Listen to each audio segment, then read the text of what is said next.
Okay, we are live. Infinite Plane SaTurnday, April 26th, 2025. I was just checking out this video. I want to start off talking about for like the last few weeks. Well, ever since Kate Perry went into space, we've been talking about something we describe here as truther bait. And these are intentional red herrings thrown out there to distract the people who don't believe the mainstream story. And with the Kate Perry launch, we saw a number of things. A case in point would be the dummy hand that was shown sticking out of the rocket. And a lot of people said, hey, this is obviously fake. But later it turned out that that particular image was from a 2017 launch.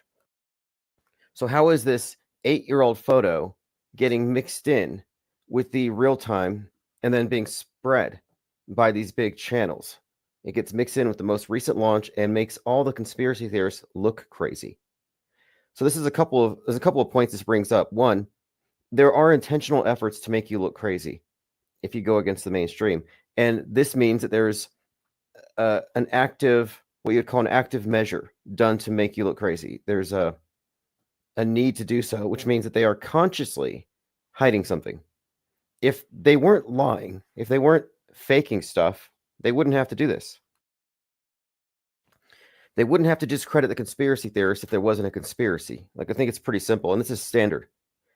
And there's a cure for this whole problem here of truther bait and people taking it and then running with it. And a lot of big channels, big celebrities ran with a lot of the bad evidence of fakery with the Kate Perry launch. And they didn't hone in on the good stuff, the stuff that actually makes the case. But I think it's intentional. And the only cure is to hesitate a day or two before assembling the memes that make your case. You have to suspend judgment. That's the heart and soul of skepticism. It's just waiting. Like, I don't believe headlines. I'd have to read the story first. But you have to read the headline, the story, and then the citation, see the sources, and then compare it with other information. So there's a great deal of difference between the auto believer and the media skeptic. I fall into the category of a skeptic. And we also have a broader range of experience in media criticism and a greater awareness of fakery. Most people don't even know that there is this thing called the PSYOP entertainment complex. They still think it's the military industrial complex that they have to worry about. No, it's all mind war. And the extent of the fakery is understated. It's dismissed. I think it's overlooked to the detriment of the truthers who've been turned into alt-woke, triggerable, programmable, just as NPC as the mainstreamers. They've been turned into a captive audience of alt propaganda. So they're smart enough to see through the mainstream, and they're like, no thanks. But somehow they don't apply any skepticism to what's on their side. And a lot of the people fall victim to truth bait, or rather, I think clickbait, trutherism, where the people on Twitter with these anonymous accounts, faceless accounts are huge right now. Faceless accounts that promulgate stuff that we've already debunked. Like, you can't get rid of this bad information because it's just going to get more clicks. And I'm consistently calling out the chemtrail people just because there's a huge audience for it. And I even thought about starting my own pro chemtrail channel just to cash in on that money, because it's a business for a lot of these people. But it would be a mistake to look at the alternative media as any different than the mainstream, because their operating assumptions are wrong in the same way. These are non-skeptical. Of course, they're not aware of this because they're 100% skeptical of the other side, but never their own. Nothing new here. But I was watching a video by Calcified Lies on YouTube called Blue Origin, Psychedelics, Controlled Opposition, and the Conspiracy Counterculture. I'm about 5 minutes in. And listen to this headline. Now conspiracy theorists claim to spot a fake hand on the Blue Origin ship as they continue to insist something was wrong with the flight. So we can see here how this misleading clue of or proof of conspiracy was planted.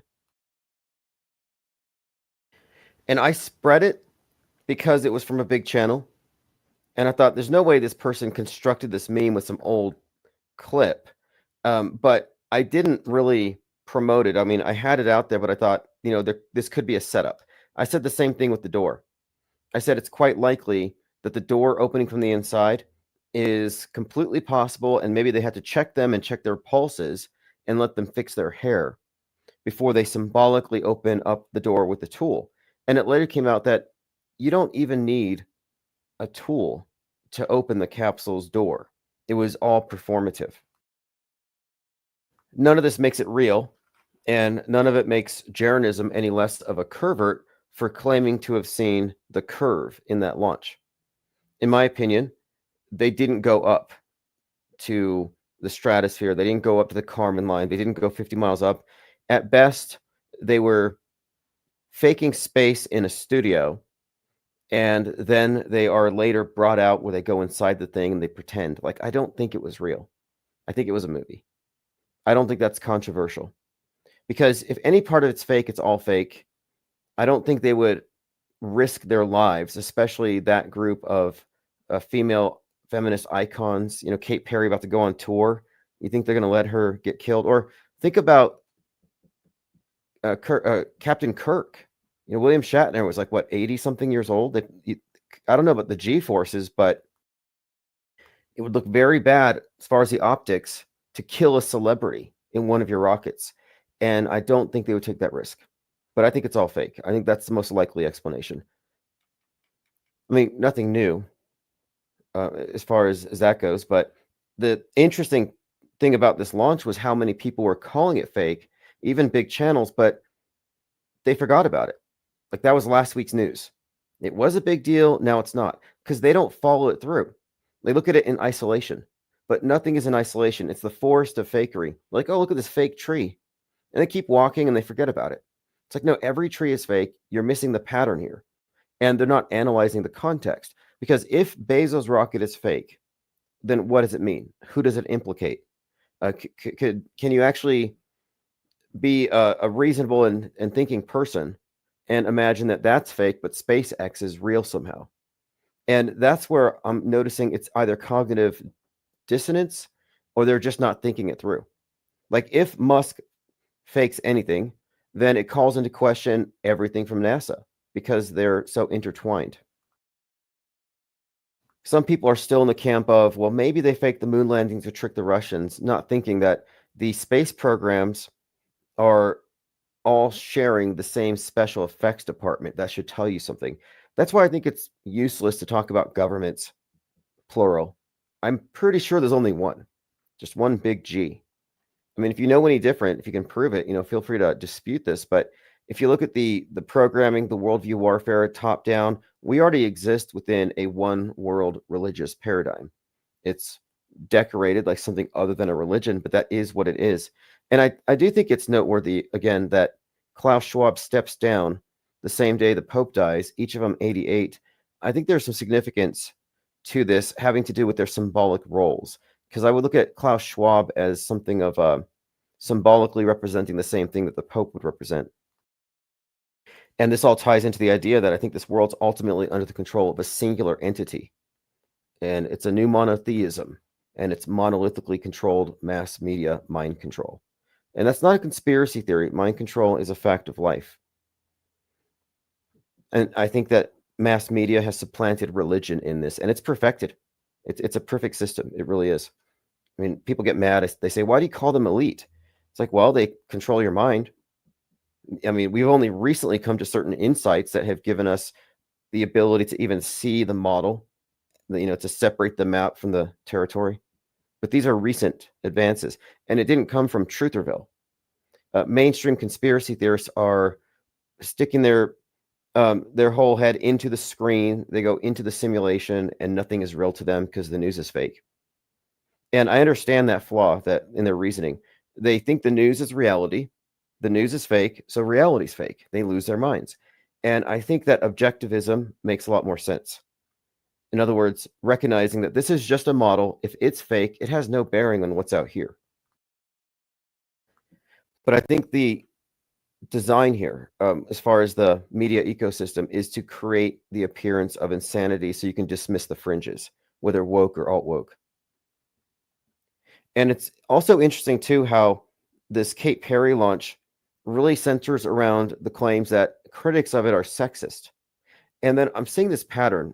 There was that guy Sam Smith, some performer. He came out with devil horns, and the conservatives and the right were pretty scared and mad about him for some time because of Satanism.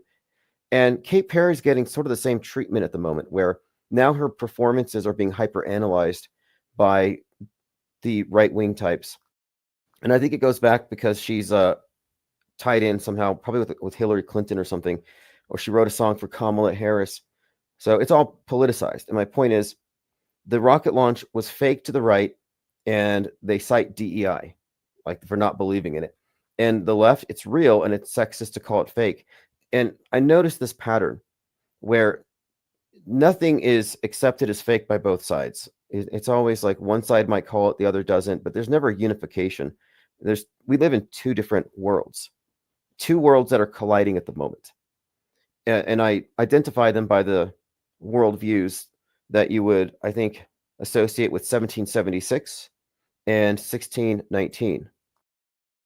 This is where you get the Trump versus Obama dialectic, which is so prevalent in so many movies that mirror what's happening on the world stage, as we talk about frequently. But it's getting even deeper. And in recent days, I went to go see Sinners, and the trailer for Final Destination has been quite revealing. So if you're not familiar with it, Final Destination came out a year before 9/11, about a plane crash. Death misses a few and hunts them down. Well, this new movie that comes out next month is a prequel to the first one, or it goes back in time and it shows that no, the plane crash incident was the result of a previous incident where there was a prophecy that something was going to happen to the Space Needle. The person who warned everybody caused death to pass, like, not going to do it right now, puts it off, strikes back with the airplane, but now death is coming around. Final Destination, 25 years later, Bloodlines, and now the Space Needle, like, and I don't know if it's the Seattle one, but it's a Space Needle. It's the main feature of the movie, and the movie poster has a giant flaming skull right above it. Which, this is interesting because I remember we were looking at the $20 bill. You fold it up, you get 9/11. We were looking at the 100. You fold it up, it looks like a Space Needle with an EMP above it. And the $100 bill and the idea of an EMP, a blackout, a reset is actually not uncommon in the canon of predictive programming. I was looking at the movie where Sonic the Hedgehog is running through Seattle, dropping bombs in the sewers, and it blows up and it floods. He runs up the Space Needle. You have this detonation going off at the Space Needle, and then he's paid in $100 bills. And then in Free Guy, they hit the reset button on the city because there's about to be this NPC awakening, and the evil CEO orders one of his employees hit the reset button, and the guy who does it is wearing a $100 bill on his chest. And I think we could even tie this in to the Netflix series The 100, which has a space station falling. We've talked about season 1, episode 13, and there's been a lot of 113 and 311 associated with the idea of the destruction of the Space Needle. So in other words, 311 and 9/11 311 and 113 are associated with the Space Needle in the same way that 9/11 is associated with the Twin Towers in the body of predictive programming, which exists. Predictive programming is not a conspiracy theory. Anybody who says so hasn't done their research, because they would have no way to explain away what we are presenting. You can't say it's cherry-picked. You can't say it's Texas sharpshooter fallacy, because we're talking about real-time alignments between entertainment on mainstream platforms and fake simulated news events. Real-time alignments. Not possible unless you're willing to entertain the notion that writers are psychic and prophets, and that Hollywood are a bunch of channelers of some kind of zeitgeist script for the universe. And this is why simulation theory is so popular. In fact, let me get into this really quick. I'm looking at the screen. You can see it. Final Destination Bloodlines comes out May 16th. There's the skull above the Space Needle. But let me play this clip here because this is something interesting. It's Joe Rogan on his podcast is talking about Heather McDonald. Now, if you remember, Heather McDonald is a comedian, and she was talking about how, I think what she said was, okay, she was actually kind of criticizing anti-vaxxers. And she said that she got vaxxed a couple of times and that Jesus loves her the best. And as soon as she said this, she fell and hit her head audibly on the stage, like knocked against the floor. And of course, Heather McDonald was talked about by Jurassic Liars because her name, Donald, hit in the head. Her birthday is Donald Trump's birthday. So that's how she kind of came into my awareness. But I remember this scene. And at the time we were, talking about, is this real? Is this fake? And because it was almost like too perfect. Somebody who's vaxxed mocks Jesus and falls and hits her head during a comedy skit. And anti-vaxxers are like, yep, that's it. The vax did it. They took the bait. So Joe Rogan is talking about this, and he's saying it's probably scripted. But listen to his conclusion here. This girl, Heather McDonald, blacked out on stage while she was making jokes about being vaccinated. And then she blacks out and cracks her skull. Have you seen that? Yes. Legitimately. Now, again, he's talking about Heather McDonald. Let me make sure your sound... Okay, is it loud enough? Okay, good. That was the first time in my life where I was like, there's no... I was like, they're with us. Yeah. They're just... Something's... That can't be so dead on. Like, this is like God is a script writer. This is like God is a script writer. That's what I wanted to hone in on. And I'm saying, yeah, there is a script writer, but it's not God. And I look at the symbol of the monolith as it pertains to the movie screen and the ubiquitous worldview control of the monopolized media globally. And I think the media monopoly, which it is, the worldview monopoly, is in fact a replacement for the monotheism as the way to bind all mankind under a universal worldview. And the scriptwriter is man, and it's pervasive. And we can't really understate how interconnected it all really is, how synchronized it is. And this is what trips people up. They have a hard time believing that news can be synchronized with entertainment. So I make it really simple. We have to reduce things to the simplest terms. The information propaganda is coming from the same sources as the entertainment propaganda. It's not hyperbole to call a mainstream movie propaganda. Like, yeah, there may be some messages that don't relate to propaganda, to the news media of the time. There may be some deeper meaning to it, but no, it's all been co-opted. And that's not an exaggeration. And the way you can tell in advance if something's going to contain pertinent messaging is its popularity. You wonder why all these terrible movies and bad entertainers are so popular. It's because the messaging is more important than the aesthetic value. And I'm continually making the point, I'm going to go watch this movie and bring back something to show you this pattern that we're consistently observing. And the more recent one was Sinners, which had the element of black versus white, Klansmen, vampires. And it related in several ways to the stabbing psyop, which is being dragged into the racial context, the stabbing of Austin Metcalf.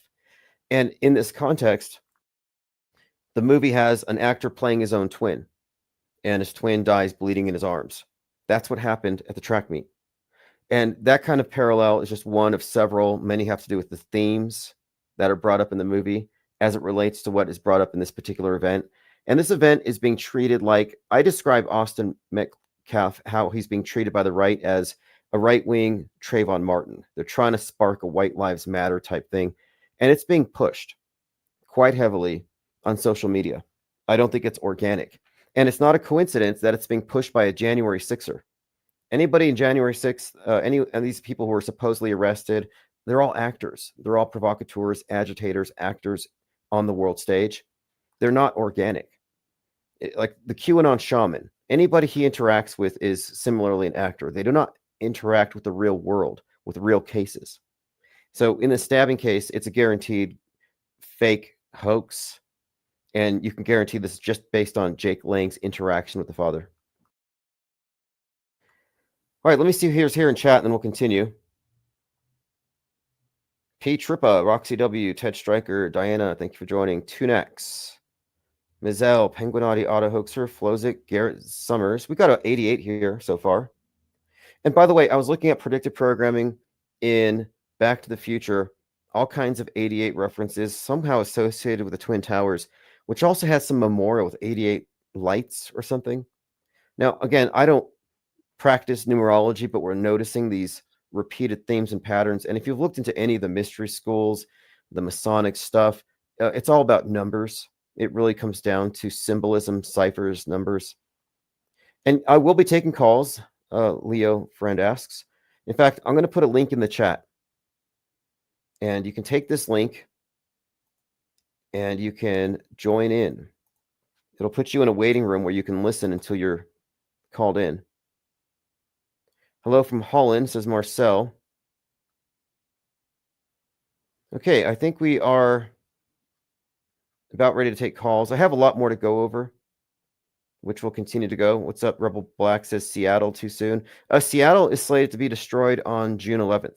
That's why it's relevant that this recent movie trailer came out and it's forecasting what's happening. What happened right up to 9/11? And I have something else to bring up related to this. But what happened in the lead up to 9/11 in the popular imagination? Well, you saw Deep Impact, Armageddon. You saw all kinds of movies with exploding towers.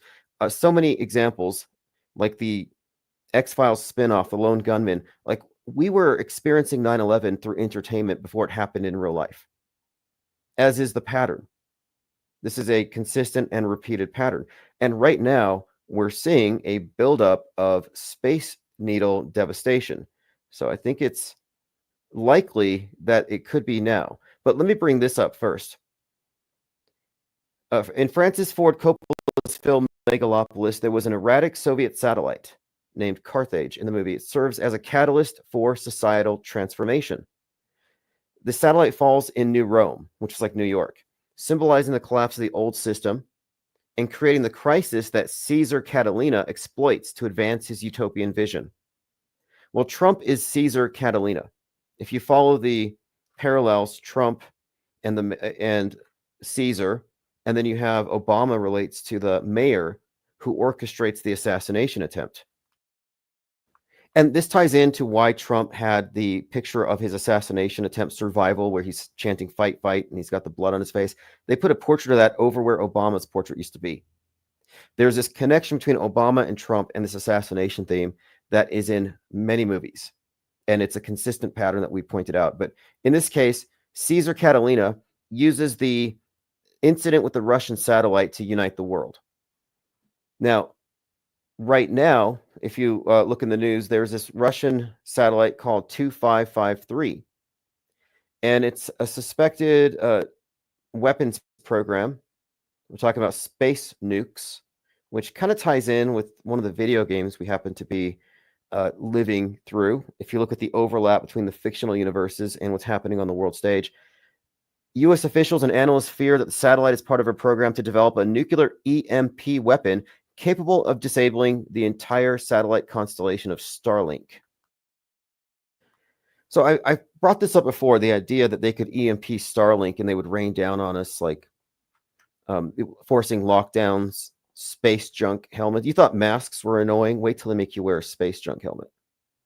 And space debris, long-lasting orbital debris threatening satellites globally. There's a few things here that they're pointing out about these Russian satellites. One of them appears to be even in a, I believe they put it in a path capable of breaking something on our side. So we can find that piece. But anyway, this is posted by Violet in Gilded. Putin's secret space weapon, Kremlin's mysterious Cosmos 2553 satellite, is fitted with a, quote, dummy warhead, a forerunner to a nuke that could wipe out rival spacecraft and cause chaos on Earth. Now, Francis Ford Coppola said his movie is about what's about to happen. The fall of Rome. America as Rome. Make Rome great again. Leo Friend says, in Megalopolis, Shia LaBeouf's character signs $100 bills, and he's hung upside down in front of a $100 bill. Yeah, and he has Trump's birthday. which is also relevant in this. Okay, I'm going through your comments. I'm going to open up phones. I have somebody in the waiting room. Till says, Tim, check out the thumbnail taken from the Rogan Trump podcast. Okay. Let me go ahead and take a look. Okay, I don't know if I can click links that are posted in the chat. Someone will have to help me with that. Describe it for me at a minimum. Okay, let me go ahead and open up phones here. We have a caller in the waiting room.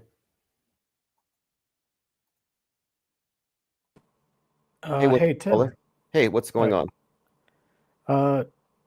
Just a lot of stuff to talk about with Megalopolis. One little correction I wanted to point out. Shia LaBeouf doesn't have Donald Trump's birthday, but his birthday is 6/11. Oh, 6/11. Okay. 6/11, which is even more pertinent. Because I said the 6/11 Seattle destruction has been consistently tied to the $100 bill in the body of predictive programming. Yeah, for some reason I thought he had Trump's birthday, but no, 6/11 makes even more sense. And the 6/11 code, at least we've seen, it's been used consistently across this radicalized far-right domestic terrorist narrative. Donald Trump being shot at 6:11 p.m.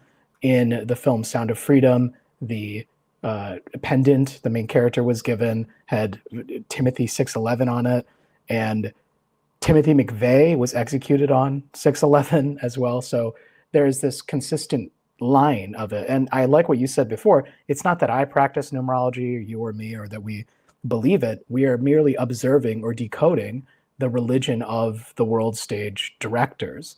That doesn't necessarily mean that we agree with it, but it is still appearing in this body of predictive programming. Yes. And the 6/11 thing, I noticed this thing and I realized, wait, it's consistently associated with domestic violent extremism. 9/11 is the external threat coming in, the alien invader. So I think the inversion of it makes sense, the 6 being the upside down 9. So I look 6/11, 9/11, and this is their code. It's there. It's consistent. And you could even find 11/6 with similar themes. Like in Batman, Gotham's underwater, 11/6, and the Riddler's army, symbolizing Q, I think, blow up a dam and flood the polls, flood the election. And the GOP's midterm slogan was flood the polls. We also have Oppenheimer. The film was 11 miles long, weighed 600 pounds, and Oppenheimer wears a badge K6. So a lot of 11/6 associated with domestic violent extremism and the nuke. And I think these things are related. Right, 6/11, 11/6. But what we've looked at is almost the ascension of 3/11, 6/11, 9/11. And the 3/11 seems to be tied to some kind of invisible threat or lockdowns, because you had pointed out that with Wall-E, Directive 113, which is a backward 3/11, was tied to the command to keep people in space until Earth was fully, like to lock them down in space until Earth was able to grow land again. 3/11, March 11, 2020 is the day the World Health Organization officially declared the corona, the crown thing, to be a pandemic. And there's there's just a lot to go off this, and this code is consistent. And I'm of the opinion it's to subconsciously, I think numbers are stored in our brain in a unique way, and the recall of it is a little different than imagery or sounds. And the reason why it's there is some very advanced form of mesmerism or hypnosis that I don't fully understand yet, but I can't think of any other reason. And I don't necessarily like the idea that it's inside jokes. It could be a form of decoding for other initiates in the know, but I also think it could be used to help people just accept whatever is coming, even if it's staged fiction. Interesting. As far as these numbers go, like, what is the point of it? Why would they put it out there if we weren't meant to see it? But then we're also not meant to interpret it. But one thing for sure is that there's an esoteric and an exoteric, meaning that the initiates do have the ability to look at this and take away completely different messaging. So I think it might be the secret language the insiders use, so that if you're in the club, nobody has to directly tell you anything. But if you read the numbers, you have an idea of what it really would mean. And we have applied this pretty often, and it's pretty reliable. And one more point here, because I hear some people sometimes say, there's no way they could plan all this nuance. Well, they're not planning a week in advance. By all indications, there's a plan that goes for the next astrological, the next sign of the zodiac comes in a couple thousand years. Like they're planning big long-term ages or aeons, and then they're planning the century, and then the decade, and then within that.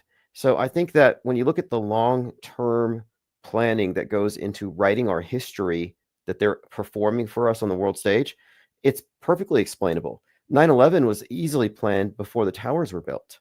And there are indicators in the body of, well, predictive programming that would suggest this, including Space Odyssey 2001.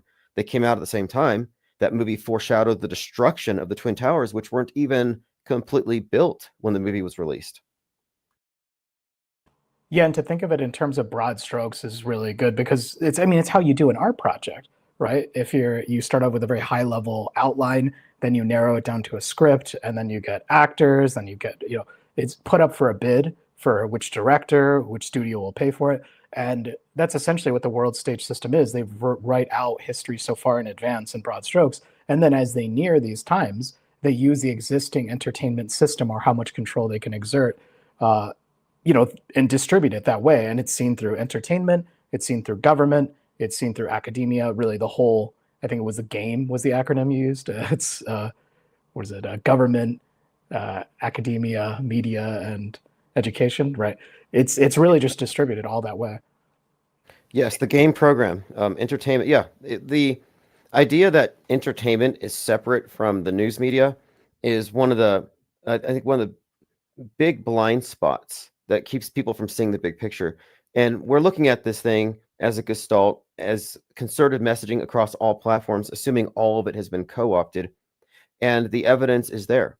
The existence of psyops that necessitate the cooperation between all these disparate entities, government, media, the actors, DHS, law enforcement, hospitals, the fact that they're all complicit in it tells us that, no, this is an ongoing operation, but it's not like these are sporadic fake events or they do simulated news once in a while. No, actually, it's systemic fakery. And there is a total synchronization between all of the mass entertainment and the news to the point where it's used to frame our perspectives on every incoming event. And there's a reason why people fell in love with Luigi, the killer. They're prepped. The programming is there. It's a form of marketing and propaganda. It's covert, but it's a consistent thing. So what do you think about this? We have this Russian satellite that's loose right now. And didn't Francis Ford Coppola said his movie was going to come true? Yeah, and that's something that happens in the film. I think they had a Russian satellite called Carthage or something like that crashes, and that's a prominent scene in that film. And that film is just a mishmash of what seems like things that are currently happening on the world stage with almost no rhyme or reason. I didn't enjoy it, but I highly recommend people watch it for the sake of being able to draw these comparisons that we've done here. And what I wanted to tell you, because I think in a previous episode, you were of the opinion that the film Conclave was not necessarily in this body of predictive programming. It's like, Pope Francis was at an elderly age. It's possible for a film like that to be made, to be timed in such a way. Where I differ with that is it's actually based on a book that was written in 2016 by a Roman Catholic. And the film was released in October. And what's strange about it is everyone's talking about the interpretation of the ending, the twist, and all those things. I noted that in the film, during the conclave, a bomb goes out outside the voting conclave that causes like the top chandelier, like the area to explode and crash down. They don't die, but throughout the film, there are these several allusions to explosions just happening right outside the Vatican, which I thought was curious. And when we talk about shaping our worldview, I've been studying, meta religions. I've been looking at every single religious text. And in the Book of Mormon, the first prophecy recorded in the Book of Mormon is the eventual destruction of the Roman Catholic Church. It's a twisting of the Bible. Now, many people view Revelation 13, the Whore of Babylon, riding atop the seven-headed beast. They say that's the Catholic Church. I think that's a limited perspective. It actually represents much more. But what I foresee is taking these religious texts and decorating on top of it a false prophecy that they can manifest on our screens to misdirect people's interpretations of, say, the Bible, Revelation. And so many people right now in the news, even, it seems like paralleling. I don't know if you've seen Conclave. In the film, there was all these intrigue between the different cardinals and who could be elected. Oh, this one was involved in this scandal and this scandal. The news is like that right now. They're, going through a fine-tooth comb with all of the different cardinals. And I'm thinking, when Pope Francis was elected, or Ratzinger, or John Paul, I don't remember this much media spectacle around the conclave. It kind of just happened. It's like, oh, we got a new pope, right? Right. Well, I look at the timing of his death and Klaus Schwab's, similar archetypes. They kind of look the same age. They both exit the world stage at the same time. And I'm like, this is another twin thing. There's been a lot of this twin stuff recently, and I see that and I'm thinking, okay, well, yeah, people die, obviously, but there's no reason to believe any of this stuff, especially something of this significance. And the fact that it happened on Easter, it just says PR stunt, fake miracle, meant for the religious minded. He might have died 6 months ago. He might still be alive, in my perspective. But now that I'm looking at the conspicuous timing of his death, and there's some more stuff to this, I would say Conclave is likely then purposefully released. And yeah, the bomb situation, I'll keep it. I didn't know about that, but that's worth paying attention to. Right, I posted the clip in the chat if you ever want to check it out. You have to scroll up a bit though, and it's just very strange because this, at least in the Seventh-day Adventist Church, they have this view that the papacy runs the whole world and all this stuff. I don't accept that. In fact, I have quite the opposite view, that the papacy represents the old world religious structure, and it's really on its way out, in my opinion. Everyone's asking me, who do you think is going to be the next pope? It's this. I'm like, I would be basically, if a brand new pope is elected, sits in the seat of Peter, and everything goes totally fine and stuff, I will be surprised. I'll leave it at that. I don't want to give any hard predictions, but I'm just saying, if everything goes business as usual, everything is fine, I will be shocked. Well, Elon Musk is my pope. I think Pope Elon has been. I think he has fulfilled that role for the longest time, and I would associate the Falcon rocket with the obelisk. Because the Pope prays to the obelisk at St. Peter's Basilica 3 times a day, and the rocket to space is the obelisk, which promises resurrection to heaven, and the Falcon represents their new god, the divine androgen child, the crown-conquering child Horus, associated with what? Mars. And Musk, Mars, it's all the new age thing. It goes together pretty well. So when I see Musk in the rocket, I thought, yeah, this is the new pope. And then Werner von Braun's book, Mars, A Technical Tale, said that the dictatorship on Mars under the Elon would be structured like the papacy. So Pope Elon has made these old popes irrelevant. You're right. He's the new age pope. And the hierarchy in the papacy, yeah, it's not surprised at all that they would use that as inspiration, because it is so compartmentalized. When people have trouble comprehending the world stage influences on our media, it's like, just think of religious hierarchies, think of business corporations, think of military compartmentalization. There's this structure where there are different levels of power, need to know basis, things work out that way down. That's why I don't buy any of the stuff that's in the news about the papacy. But Pope Elon being the space, that's the universal religion, right? And that's why I see Catholicism just going on its way out. It's too old. Right? It's just too old. Well, the word Catholic means universal, and it's all the Abrahamic faiths, I think, are part of this old model, and they're being replaced by the new. And I think that the new one is just the old ones, but it's transitioning the traditional mythology for science fiction. And it's a replacement faith that's meant to be, again, universal. And you'll notice all the different religious denominations believe in space travel. They believe that we're going to Mars. They bought into this new religion without knowing that's what it is. It's a cosmology. It's not a real model of the reality we inhabit, in my view. Absolutely. And in fact, it's actually a different God. When you compromise on the creator, like the creation, and think we're from a big bang, giant galaxy, all that stuff, it is quite literally a different God, even if you call yourself Christian and stuff, because the fourth commandment is tied to the week of creation. And if you deviate from that, like every single popular denomination does in existence, period, then it's quite literally a different God. It is. I mean, the father of Jesus created heaven and earth, the sea, and all fountain waters in 6 days and rested on the seventh.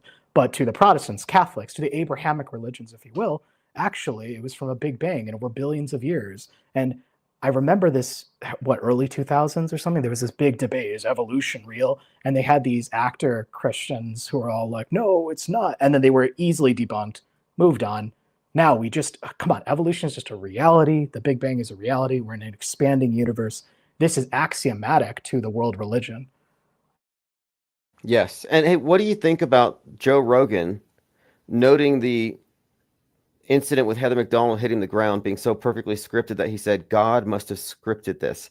You see how people reflexively reach for a higher power to explain weird synchronicities or coincidences that seem to be impossible unless somehow staged? Yeah, I did laugh at that a lot because I'm like, man, he's right. Just which God, right? It's not the creator of heaven and earth. It's the prophets of Baal. That's why I keep using that analogy. It's like all of these talking heads like Joe Rogan and such who affirm the reality of things on the world stage without acknowledging its fakery. They are unwitting prophets of Baal. They are worshiping it. They are pushing a different God, which is just man, a collection of man fooling man through the existing infrastructure. Well, if you can't point out who those men are, it's God. Yeah, that's the God that they worship. Yeah, well, I think it's a great system. I mean, as far as it's effective.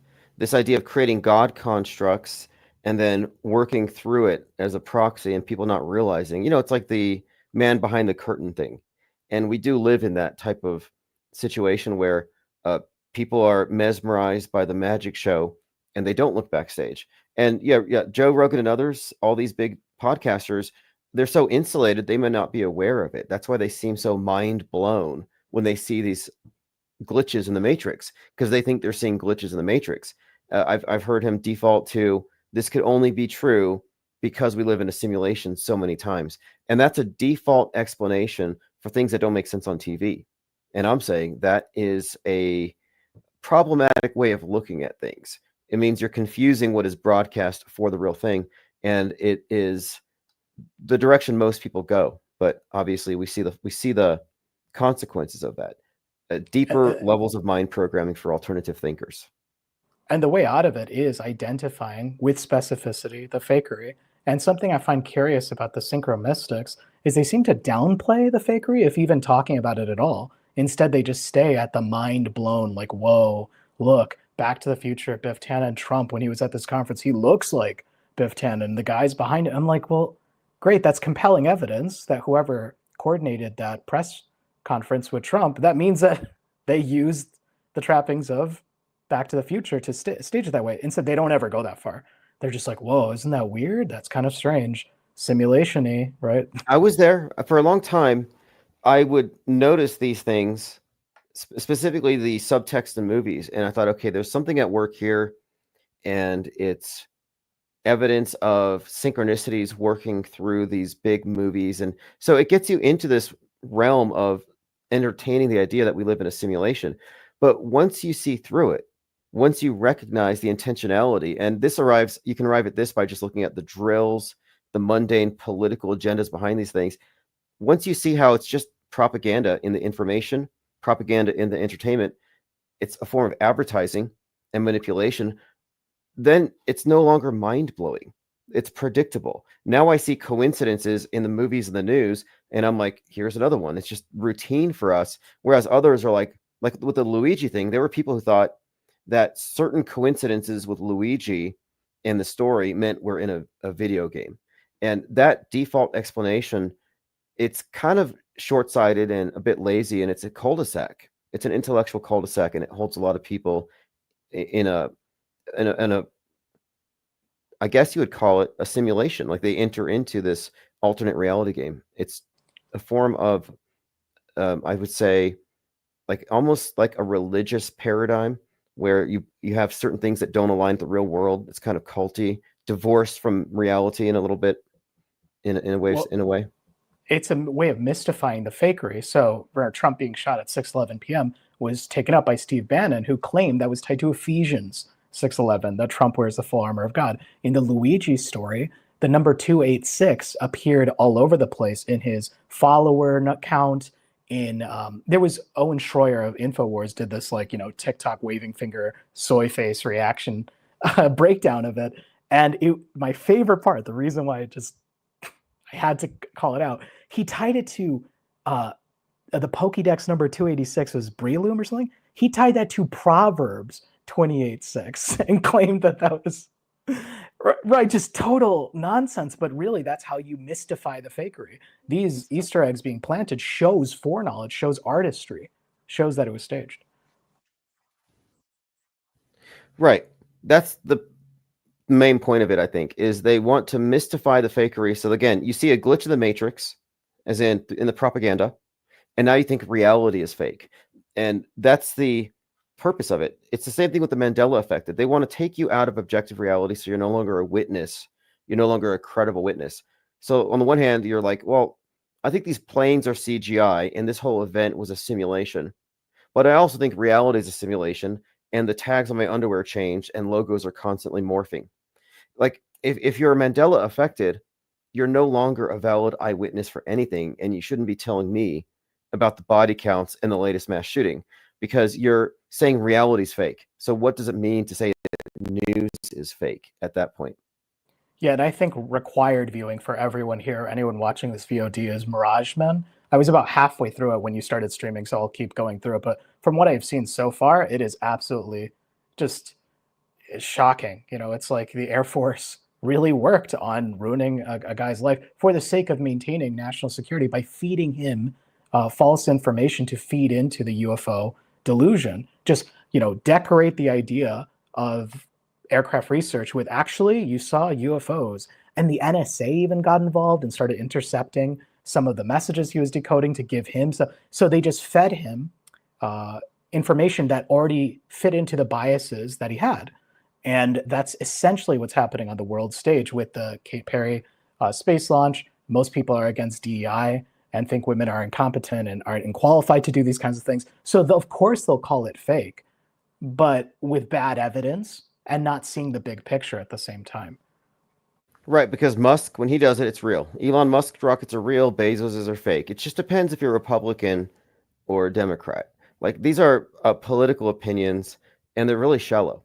Because if you really thought Bezos was faking something on this scale, it would be, if people really thought it, like these big channels, and they really followed through the logic, they would realize, okay, this is malfeasance, this is fraud, this is propaganda, and it invalidates so much of what even NASA claims to be true about the world that we inhabit, that it's kind of interesting. It's conspicuous to me that nobody takes it to the next step.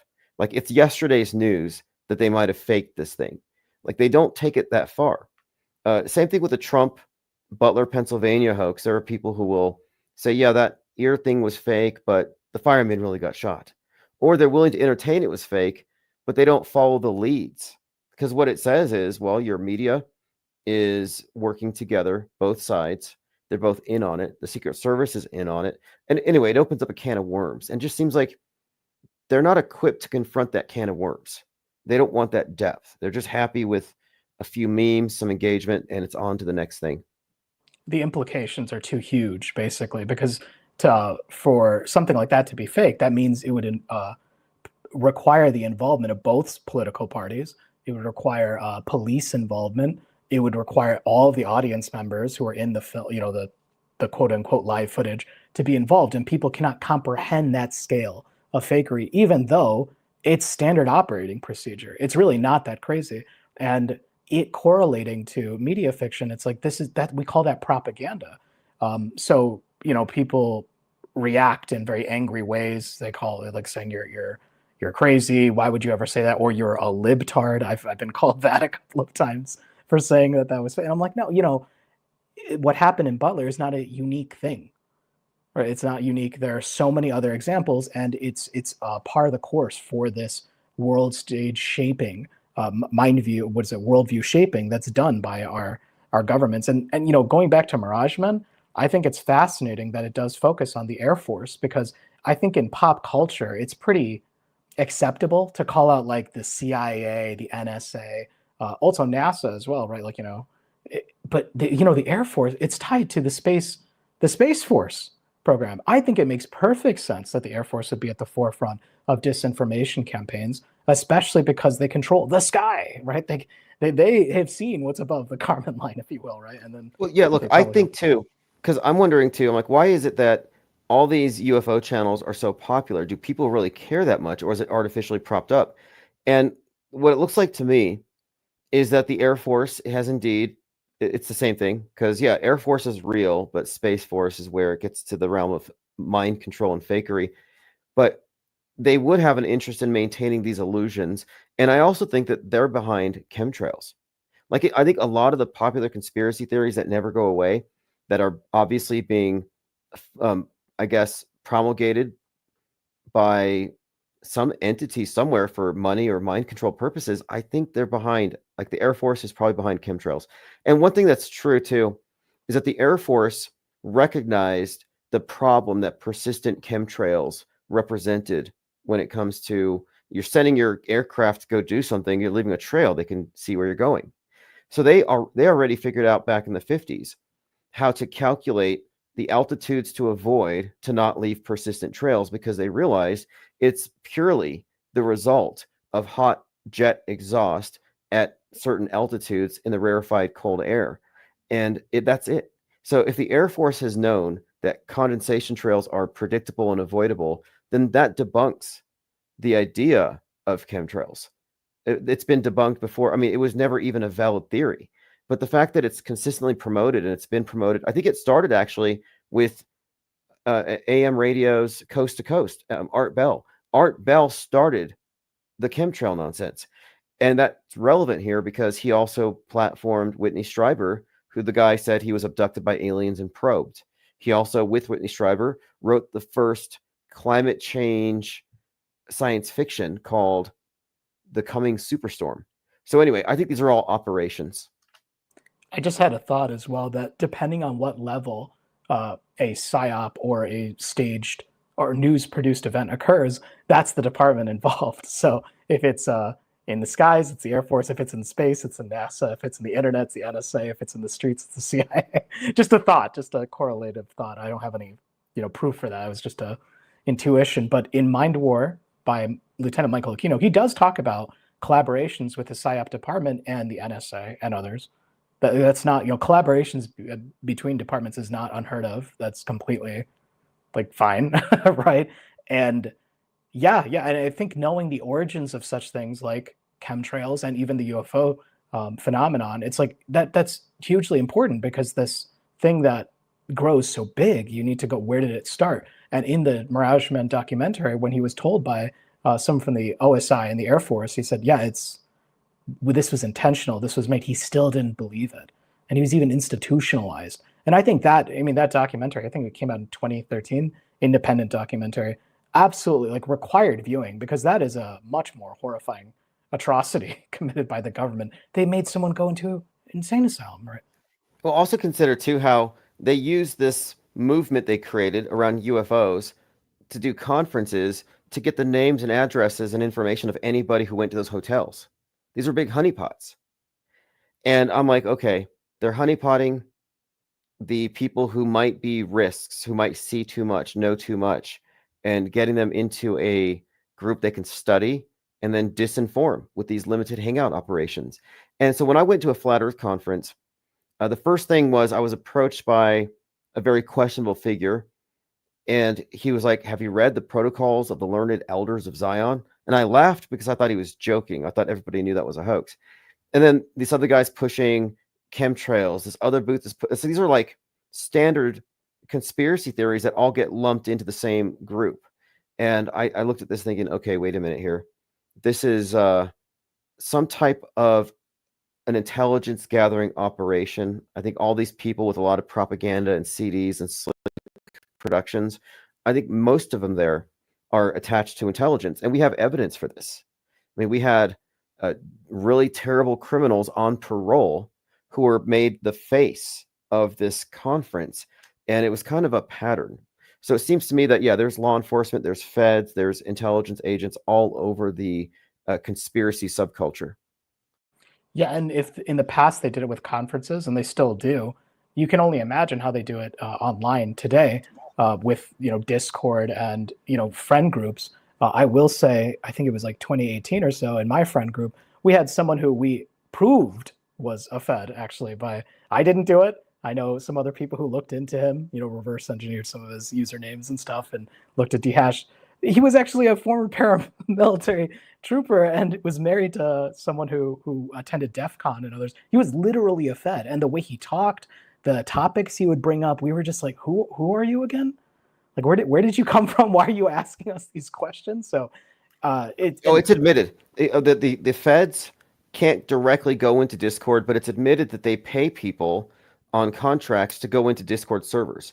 And this is one of the reasons why I kind of backed away from Discord, is that we had a large number of individuals that I noticed a pattern with. A lot of them were, for some reason, Canadians, but they would always promote the trending stuff that were being promoted by all of the big influencers, the same talking points, whether it was anti-Pakistani, anti-Islam, anti-vax, but it was like on a clockwork. They would all promote the same stuff, and they would promote the exact type of things that would get our servers banned. And these were individuals who had nothing to do all day but 8 hours a day, sit in the voice chat talking to everybody that would come in. And I was always uncomfortable by this, because these individuals were known for spewing racial slurs, stuff that would throw people off. So I thought, why is this person trying to be the main voice in the chat and trying to associate with me? And I realized it's guilt by association. And the Discord servers can take screen caps. So yeah, it's a huge honeypot operation. And it's a great way to discredit any serious inquiry to these kinds of things, because that's essentially what they did to the UFO researchers. It's like, by making him look crazy, then it's like, oh yeah, don't even bother. The whole UFO thing is crazy, and no one even addresses the original claim of what kind of research was the Air Force doing with those links. Right. And it's just fancy misdirection. That's all it is. And I hope that people aren't to the point where they cling to the lies like what happened in the movie. So anyway, that's all I had to say. I want Excellent. Well, hey, thanks for calling in, and call back anytime. For sure. Thanks. Okay, so Till had said that on this particular podcast, Joe Rogan has his hand pressed against his temple. Okay, like the Joker hand sign, well, the Travis Bickle. Although in Joker 2, the Harlequin character did the Travis Bickle gun to head thing. Sam Day says, is the Illuminati real? Well, here's what is real. What is verifiably true here is that the masses are in a box mentally. They have a worldview that is all-encompassing. And of course, anything that goes outside of it is a conspiracy theory. If it's a non-approved conspiracy theory, it's ignored. A lot of conspiracy theories are actually allowed to fester so that they can be chastised. But everybody does live within this box, and I would call them the programmed. And what the programmed don't know is that the news fakery is what steers our pre-written history. So if you think about it, 5 years of fake news or news that is influenced by fakery becomes 5 years of history. Just stretch it back through the decades and you can see, okay, our history has been bent. Who's bending it? Whoever controls the flow of information, the programmers. So there is a programming class above the programmed. And the programmers would be in all these different fields that are involved with mass mind control. For example, politics, entertainment, education, and all these different fields are influenced by this central monolithic worldview warfare operation. And this is why we have a unified space program. Everybody agrees on our collective history, the big collective lies, contemporary myths. The purpose of a 9/11 is it's a way to get everybody on the same sheet. 2020 got us all on the same sheet. So it's absolutely true that there is a programming class, but not all the programmers are fully aware or deprogrammed. My contention here is that the programmers, for the most part, are in the box almost as much as everybody else. They're just selectively let out. The IPS think tank represents the only real effort to deprogram and recognize the programming for what it is. No conspiracy theorists do this.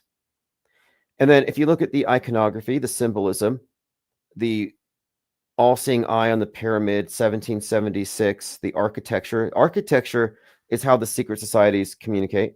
If you look at Freemasonry, it's the stone masons. They, the stone, the building of these structures. It's all allegorical and symbolic, has double meanings. But it's safe to say that there is an insider or an enlightened class.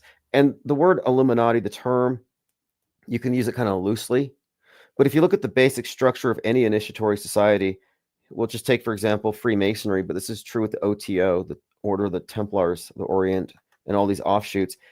And even in Wicca, they do this. If you go into the organized groups, the initiates are brought in to the temple with a bag over their head. Like, so it's a wool sack. You know the expression, the wool over your eyes, being hoodwinked. And once they're brought in, they swear an oath that they won't tell any secrets. Just like in the courts, they swear on the Bible. That's Masonic. And once you swear the oaths, then they take the bag off your head and you're, quote, shown the light. So the temple is lit by 3 candles on the altar, and you see all these people that you didn't know were in the club. And they're all wearing these costumes and aprons and jewelry and hats, etc. And then you're told a little bit more with each degree, and you're sworn to secrecy. This is a form of security clearance system. Somebody high up with high security clearance would have certain doors open to them. You wouldn't be able to participate in a PSYOP if you didn't have some kind of a security clearance. It's just like with the military. These are secrets that are necessary for national security. And we're taking these secrets, even though we haven't been brought into their system, even though we haven't been shown the light, we kind of figured it out on our own. But the concept of Illuminati means those who've been shown the initiated or been shown the light, whereas the rest of us live in darkness. And in the initial ceremony, when somebody gets brought into the Masonic thing, they're told that you've been shown the light, but everybody out there is in the wilderness of darkness. You actually, when you knock on the door, you're meant to say something to the effect of, I've long wandered in the darkness and I'm seeking the light. So once you're in the club, now you're in a group of people who recognize that those outside the temple, the profane, are hoodwinked. And the way that they're brought in is the bag over the head, the rope around the neck, a cable leash, a cable tow. So you're like a cow and you're ignorant and you live in darkness. So the message there is the ones who are shown the light, who have the security clearances, exist on another level than those who are still in ignorance and darkness. And my contention is those who believe the mainstream news, who believe headlines, who believe the propaganda reflexively, are in darkness. They're hoodwinked. Mainstreamers are hoodwinked. Woke is hoodwinked.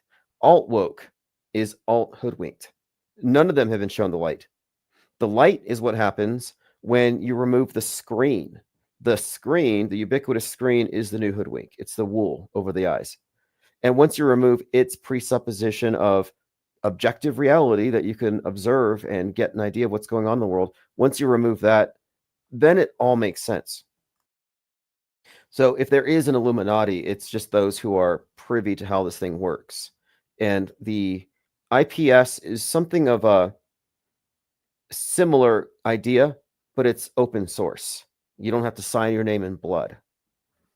You don't have to perform any rituals where you're walking around with half your shirt off, missing a shoe, with a bag over your head. No, you just basically chat and ask for a wrench. And if you choose to pay $5 a month to become part of the Blue Wrench Lodge, you're welcome to, but it's not compulsory. And we're not going to rip out your guts, incinerate them, and scatter the ashes to the 4 winds if you tell our secrets. No penal codes. Apostates are not treated well.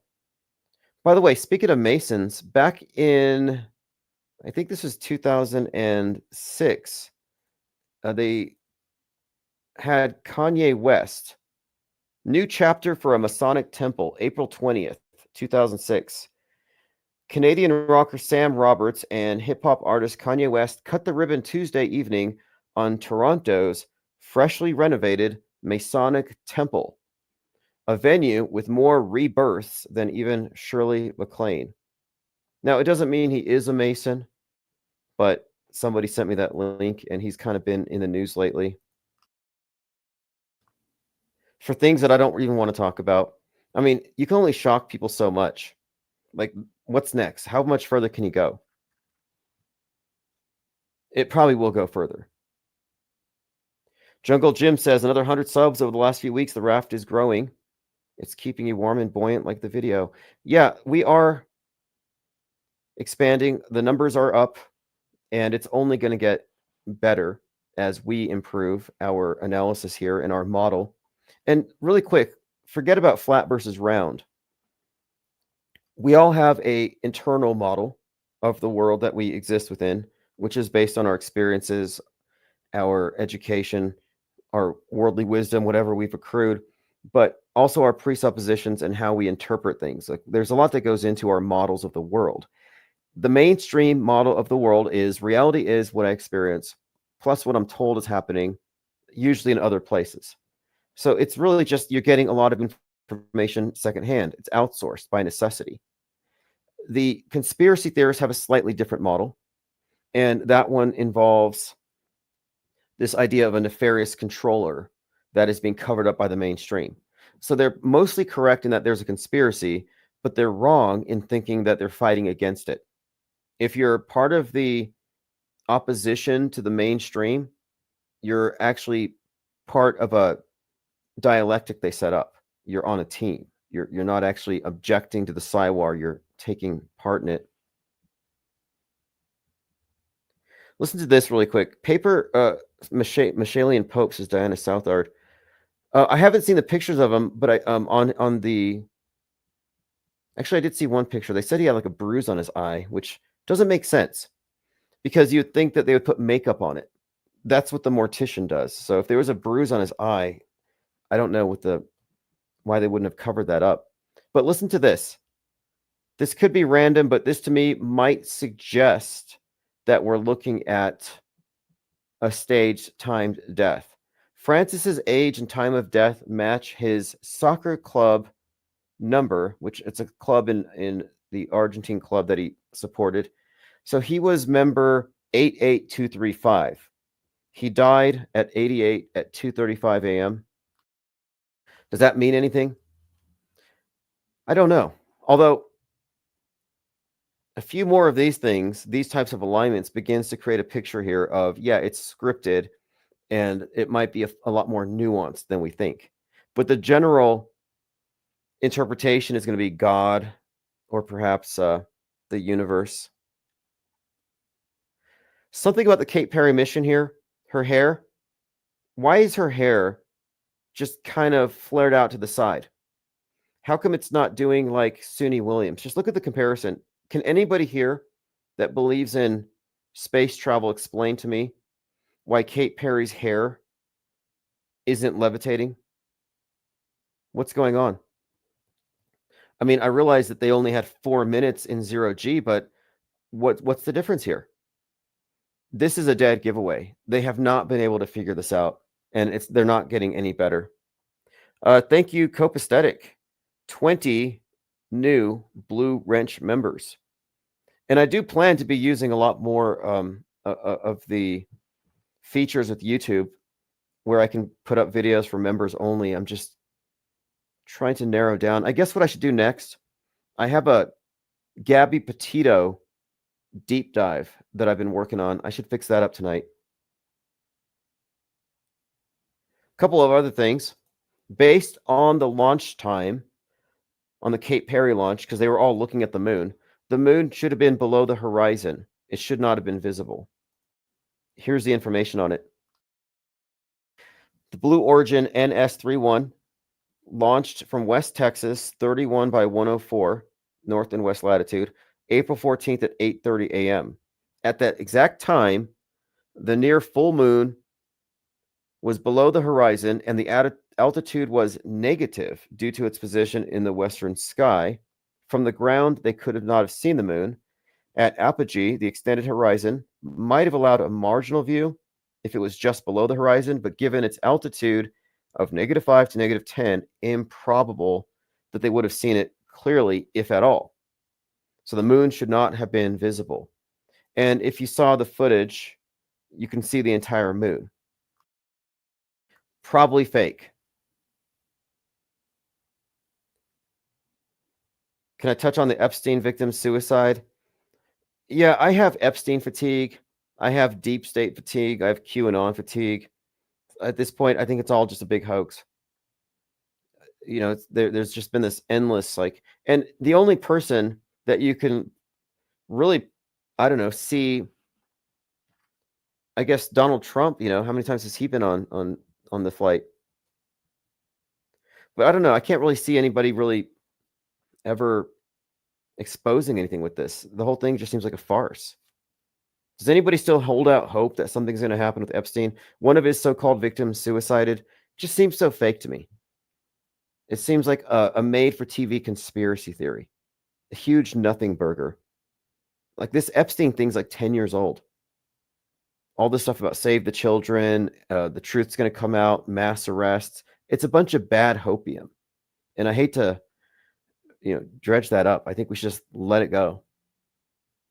Violet Pangon says, Russian satellite with dummy warhead is spinning out of control in the news. Dummy warhead, fake nuke in the news. Yeah, isn't that interesting here that we're looking at the movie Megalopolis coming true in real time? I watched a pretty decent video by Calcified Lies, Final Destination, Bloodlines, Space Needle, Space Odyssey, and Wizard of Oz. He made a bunch of fascinating connections because remember, the Space Needle, Seattle, has this connection to the Wizard of Oz in the sense that Seattle's called the Emerald City. And of course, the Wizard of Oz, the movie Wicked, just came out. It was released on 11/3 when it was first screened. And it's part 1 of 2. And the end of this first part is when the Wicked Witch flies into the air and EMPs the Emerald City. Total blackout. And then she's got all of her flying monkeys, which makes me think of drones. But there are some intriguing connections made here that I put a link to the movie. Final Destination, Bloodlines, upcoming American supernatural horror film, Final Destination film series. And the movie poster, again, has the Space Needle with a blowing up skull. Like this looks like an EMP or a Russian satellite falling onto it. And Violet had gone through the trailer, and look, on the trailer you have a timestamp on one of the phones in the scene, 113. What are the odds? Again, Directive 113, as the caller had said, is in Wall-E. It's the directive to abandon ship, get into the space arcs. You can no longer live on Earth. Okay, I think we've covered most of... Oh, I didn't get into this. Okay, one thing too. Kate Perry and others can't claim that we're sexist for calling it fake because she said, quote, that they were going to put the ass back in astronauts. Like, I didn't even know that it was in... here's what she said. Space is going to be glam. Let me tell you something. If I could take glam up with me, I would do that. We're going to put the ass in astronaut. So I thought about that. I'm like, wait, this is reminding me of Lance Bass. So if you don't remember the story, Lance Bass from NSYNC was supposed to go to space.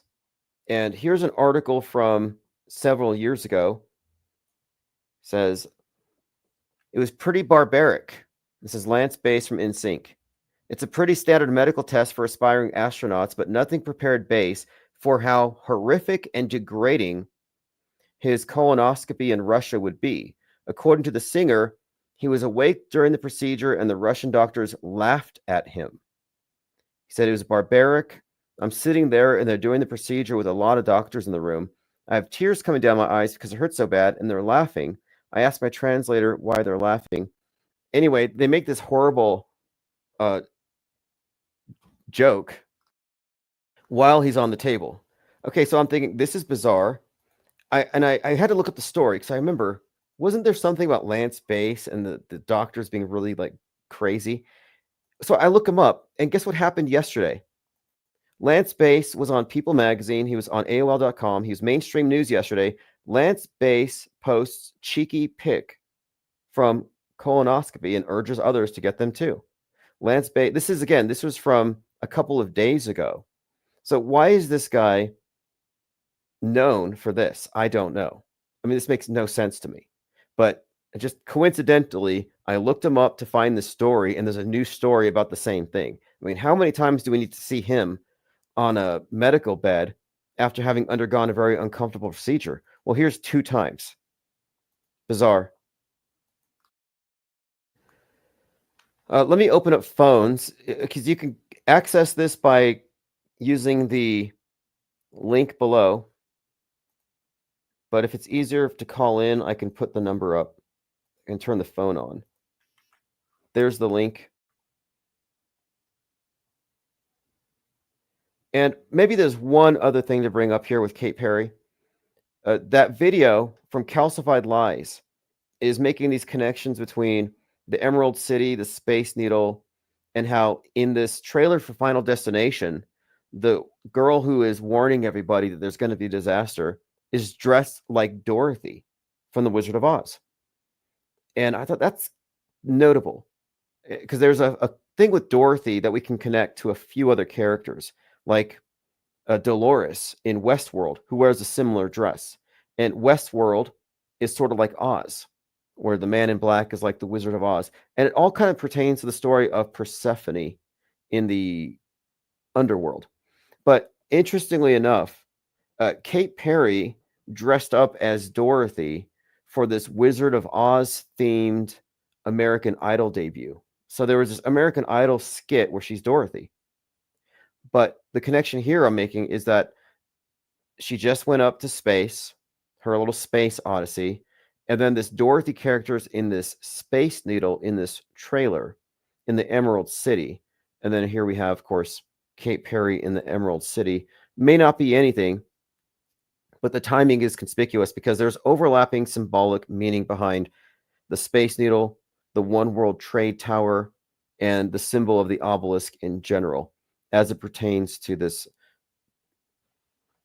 I guess, metaphor of the West represented as the Tower of Babel. Sort of like the Titanic. You know, the Titanic is a symbol of the West, and the Titanic has been correlated with the sinking of the Twin Towers in many ways. If you didn't know, James Cameron directed the Titanic, and in one of the scenes, the Titanic splits in 2, like Twin Towers, and they sink separate, jumpers and all. So there's some 9/11 imagery, predictive programming in 1997 in James Cameron's film, The Titanic. Again, as a metaphor for the West. But then when 9/11 happened, where was James Cameron? He was at the site of the wreckage of the Titanic, filming a documentary called Ghosts in the Abyss. So this Titanic Twin Tower thing has been connected, but I think it also correlates to the space station, which represents one world unity, all the nations, one journey from Earth to the heavens. And the Tower of Babel has been also correlated with America, and more recently, Megalopolis, Babylon or America as Rome, with the idea that it's going to fall and the tower is going to break. And what does this represent? Well, the one world language is the internet, the interconnectedness, the thing that allows us all to speak. That's going to fall, confusing the languages. So I think what we're being set up for is a destruction of the space station, maybe as part of it. I mean, I tend to think so.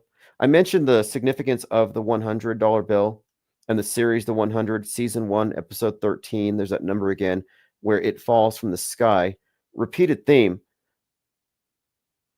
By the way, in season 1, episode 13 of The 100, not only does the space station fall, but there's a bunker where this man is collecting art from like the 20th century, or rather, before the 20th century ends and everybody's going to bunkers. He collects all the art from the world and stores it. And one of the paintings they focus on is a painting of the Tower of Babel. Like, what are the odds they're going to have a painting of the Tower of Babel in the very episode where the space station comprised of all the 13 nations falls. Not a coincidence.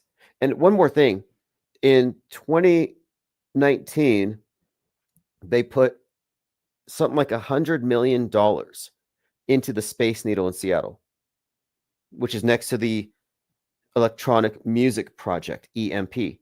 So again, $100 million in the quote Century Project. So $100 bill, Century Project. Actually, no, it was I think it was the 50. Let me yeah, I think it was 100 million, but it was called the Century Project.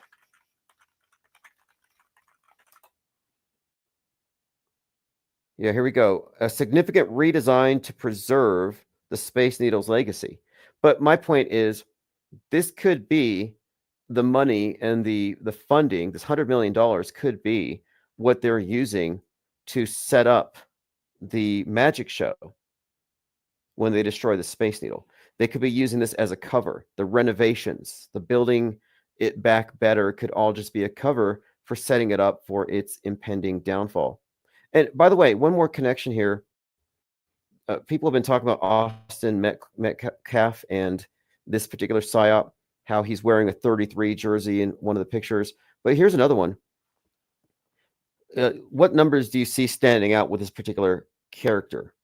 If you look on his left and right, you have 911 and 11.3, both kind of built into it. May not mean anything, but if we're looking at a psyop, you need to look at it as though you're examining a movie for the purposes of review and deconstruction and subtext analysis, which means that nothing is accidental. A good example of this is the movie Leave the World Behind, where every scene, every prop had a deeper underlying meaning.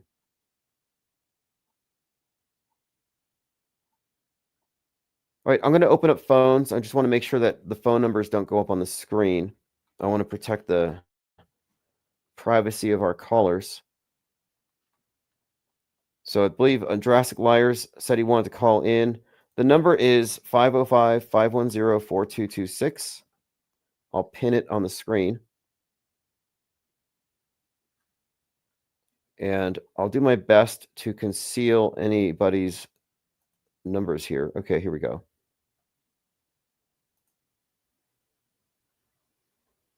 Okay, so if you want to call in, the number is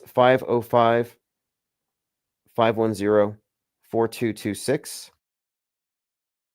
And then you can also use the link below. So we've covered a lot of ground today, and there's still quite a lot more. I'll continue to go through my notes. Robert Cremo getting the death sentence. A lot of stuff with him, of course. We talked about him yesterday. The final tweet of Austin Metcalf. Faith that God got me, heart emoji, and my work will pay off. 2 days before the stabbing. 2 days before the stabbing, final tweet. Faith that God got me, my work will pay off, and a heart emoji stabbed in the heart. Probably a hoax. I mean, further indication of a hoax. Okay, we talked about Lance Bass. The name stuff is strange. Like Carmelo, what's his name? The stabber's name, Anthony Carmelo, same name as some basketball player who got into the Hall of Fame at the same time. And we look at these overlaps. Well, there's another Metcalf. DK Metcalf's expression on first day with Steelers goes viral. So I see these names going viral, but it's not the same story. And sometimes this overlap is intentional. For example, when Chadwick Boseman died and it was Rip King referring to the Black Panther, there was also a trending Rip King for Martin Luther King, because there was this event at the mall at the MLK monument that day. So lots of interesting overlaps. By the way, you might find this interesting. Researchers at the University of Turin analyzed the data from Internet Movie Database on 47,000 movies, and they came up with a list of the most influential films of all time. The number one most influential film of all time, Wizard of Oz. So why is that? I mean, there's a lot of reasons I can kind of guess. I think largely it's because the Wizard of Oz contains the story of the other world, like Alice in Wonderland, Dorothy and Oz. This idea of mind control as well, rather accomplished by putting us into a simulation. It's kind of intrinsic into the Wizard of Oz story. All right, moving on. Let's go through my Twitter account. I had a number of things that I marked off here. If you want to follow me, it's IPS Think Tank. IPS Think Tank on Twitter.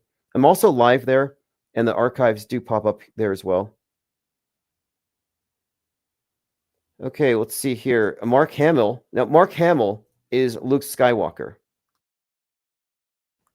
He says, just now the FBI arrested Judge Hannah Dugan out of Milwaukee, Wisconsin on charges of obstruction. We now have, this is again, FBI Director Kash Patel, which I spell with a Q. But Mark Hamill, Luke Skywalker says, we have now arrived at the arresting judges level of fascism. I pay attention and I follow a lot of these significantly Trump deranged characters, like Robert De Niro, Alec Baldwin, who's not so vocal anymore, Mark Hamill, because I think this Trump derangement syndrome is real. But these celebrities who make their whole lives about it, I think they're doing it for provocation reasons. Like they're acting. Mark Hamill in particular, with any of these characters on the world stage, it has to do with how they're represented to us in the movies. So I think there's a deeper meaning behind Mark Hamill and his opposition to Trump. Just noting here again that he's always just like De Niro. And as we saw with De Niro, many of De Niro's characters pertain to Donald Trump, helping to demonize him. And then also showing the assassination thing. That's one of the things. Like, so in Machete, De Niro's character presented a Donald Trump and an assassination attempt. And they presented him in a negative light before he was even in politics. I call these predictive programming proxies. And they are a fact of life. It's not, again, it's not just life being the inspiration for art. It's not art imitating life. It's actually fake events imitating the propaganda. It's psyops imitate art because it's not real life.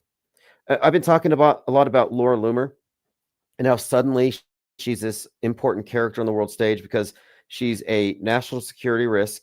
She's a threat, rather. So listen to this. Park Rykoff went on TV from MSNBC to say that Laura Loomer is a national security threat who should be on a security watch list. And again, she's been roundly criticized for being crazy, a loon, a conspiracy theorist. Now she's dangerous. This is consistent with her predictive programming proxy in Netflix's The Madness.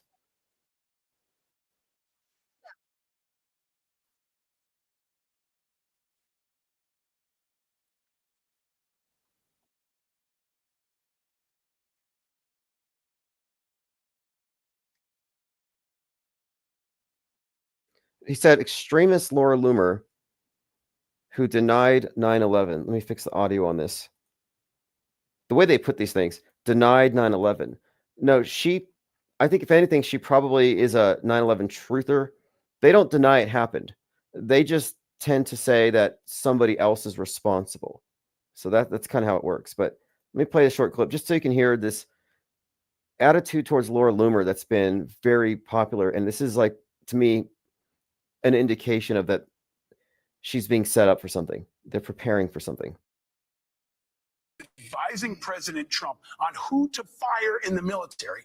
General Hawk is gone from Cyber Command because Laura Loomer, who shouldn't be anywhere near the White House, she should be on a security watch list, and even in defense of Trump, shouldn't be near the commander-in-chief as a national security threat. She is inside the White House advising the president, and that is what the whole world can see. And I think we have a crisis of confidence in our security, in our stability, in our character, like in the moral integrity of this country. And it's so deeply lacking that our children are watching too. I mean, we all have kids. Now, Copacetic brings something up. Can some doctor red flag her and put her on forced meds already? Okay, one of the things they brought up is that she can't own a gun. So you have this, again, this conspiracy theorist who has Trump's ear, and she's been a part of this Trump assassination narrative since 2017, when she jumped on the stage during Julius Caesar in the park, where they kill Julius Caesar, but it looks like Trump. She jumped on stage to interrupt it. So you can't say she's an outsider or some random loose cannon who's just moving these circles. No, she's in the White House with Trump. And her corresponding character in this series starts exposing this tech mogul and social media influence that he had that was used to help steal an election. And once she tries to expose this, he has her killed. And I'm bringing this up because the crazy conspiracist characterization is what they have been really highlighting here. And they've also said she's crazy. And they want the public to think conspiracy theorists need to be red flagged, marked crazy, locked up, and medicated. So it's part of her persona that they've developed here. But it gets even more interesting because recently she called out Jack Dorsey as having helped the Biden administration steal the election from Trump, or they helped Biden steal it in 2020. And that notion that Twitter was a crime scene when Musk bought it and that Musk could expose Jack Dorsey, that's similar to her corresponding character. And when she did that, the billionaire had her killed with some kind of a nerve agent. So I'm just seeing this build up and just being consistent with our analysis of staged world events corresponding with the entertainment. It would seem that Laura Loomer is being set up for her exit from the world stage. I'm imagining it might be another Seth Rich type. Like, it'll probably get conspiracy theorists active for a long time.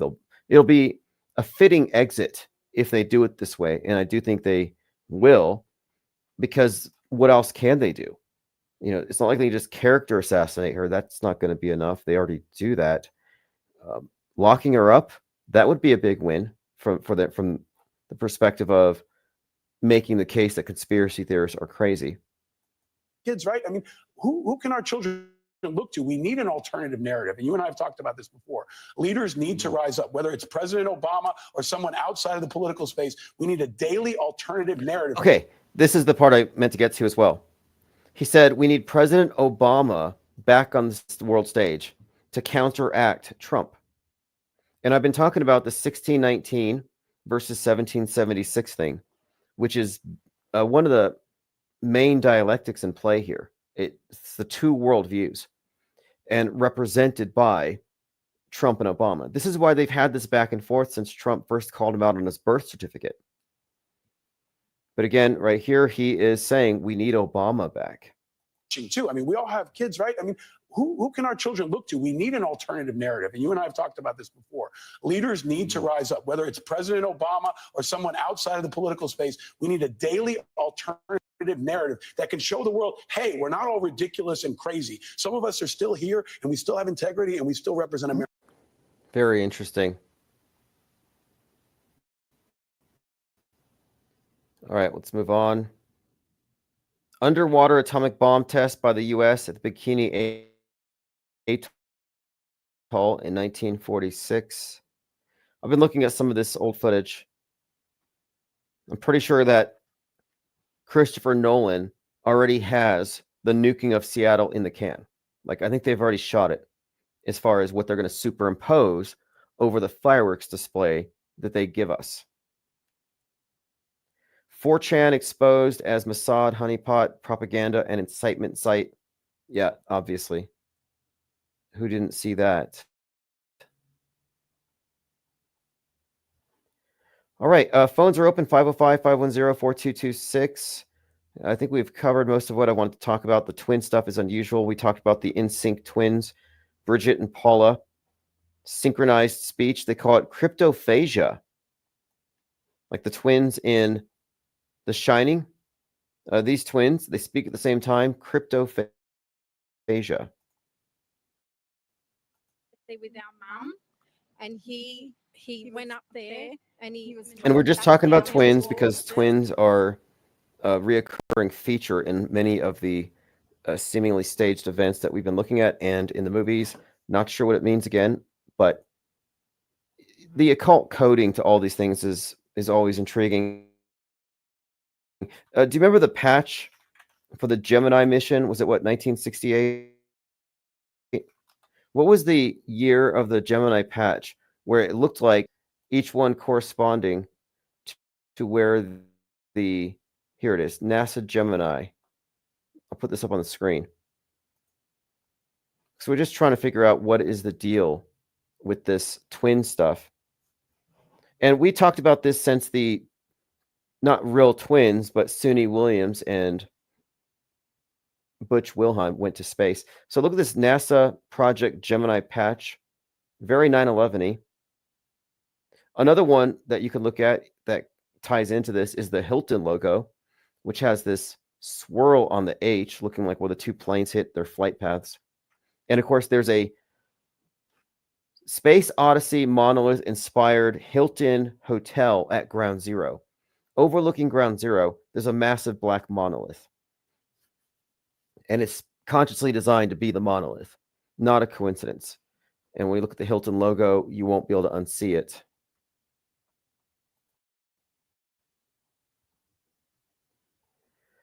All right, so this has been Infinite Plane SaTurnday for 4/26/2025.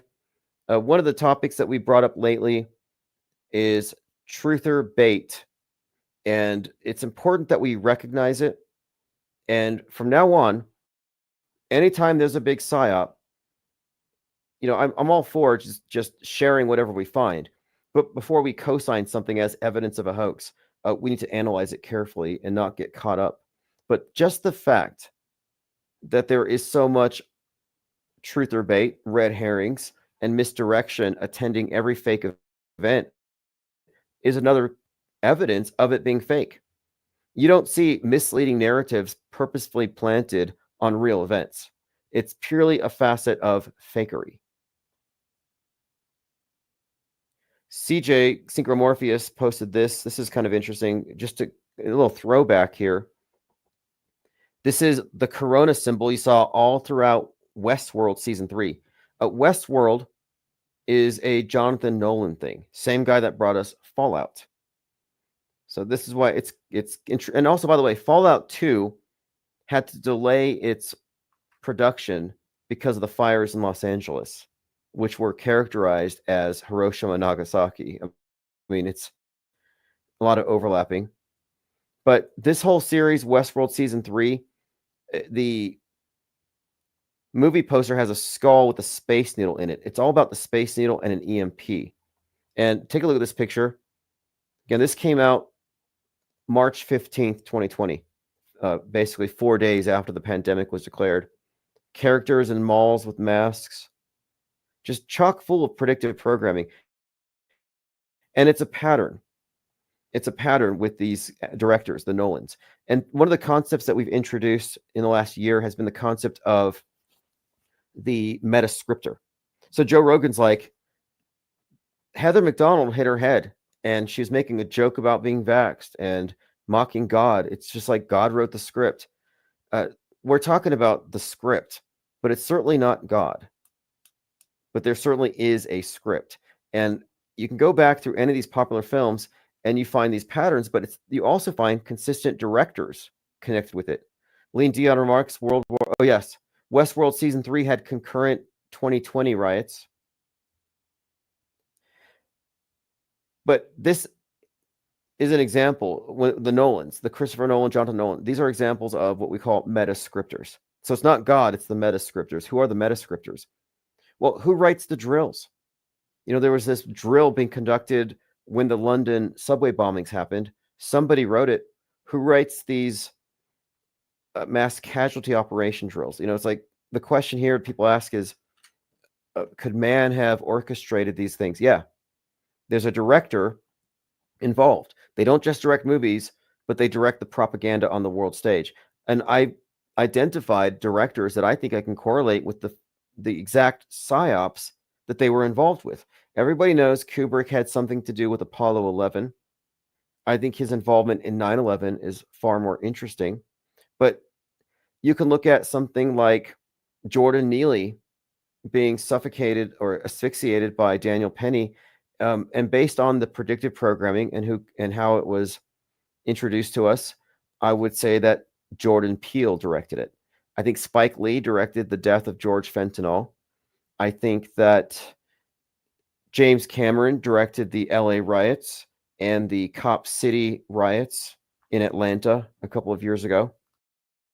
I think the Nolans had a huge part in directing the COVID PSYOP and will be directing the incoming Seattle PSYOP. And yeah, season 3 was all about the melted space needle looking thing in EMPs. Iman says, that's what I've always thought. Red herrings are evidence the official narrative is false. Yes, they throw out these misleading narratives like you can tell it's fake because there's a dummy hand, but then the dummy hand is fake evidence. So you have the right answer, but for the wrong reason, and you run with this, and now to the people who automatically believe it, you're making baseless claims. I would call the Kate Perry thing questionable, not just on its own, but in the context of all the previous examples of Blue Origin fakery. They don't suddenly just become real. There are reasons to call every one of these launches fake, and to suddenly see this one and say, well, this one looks real. Like, that doesn't make any sense. Like, Jeranism thinks it's real.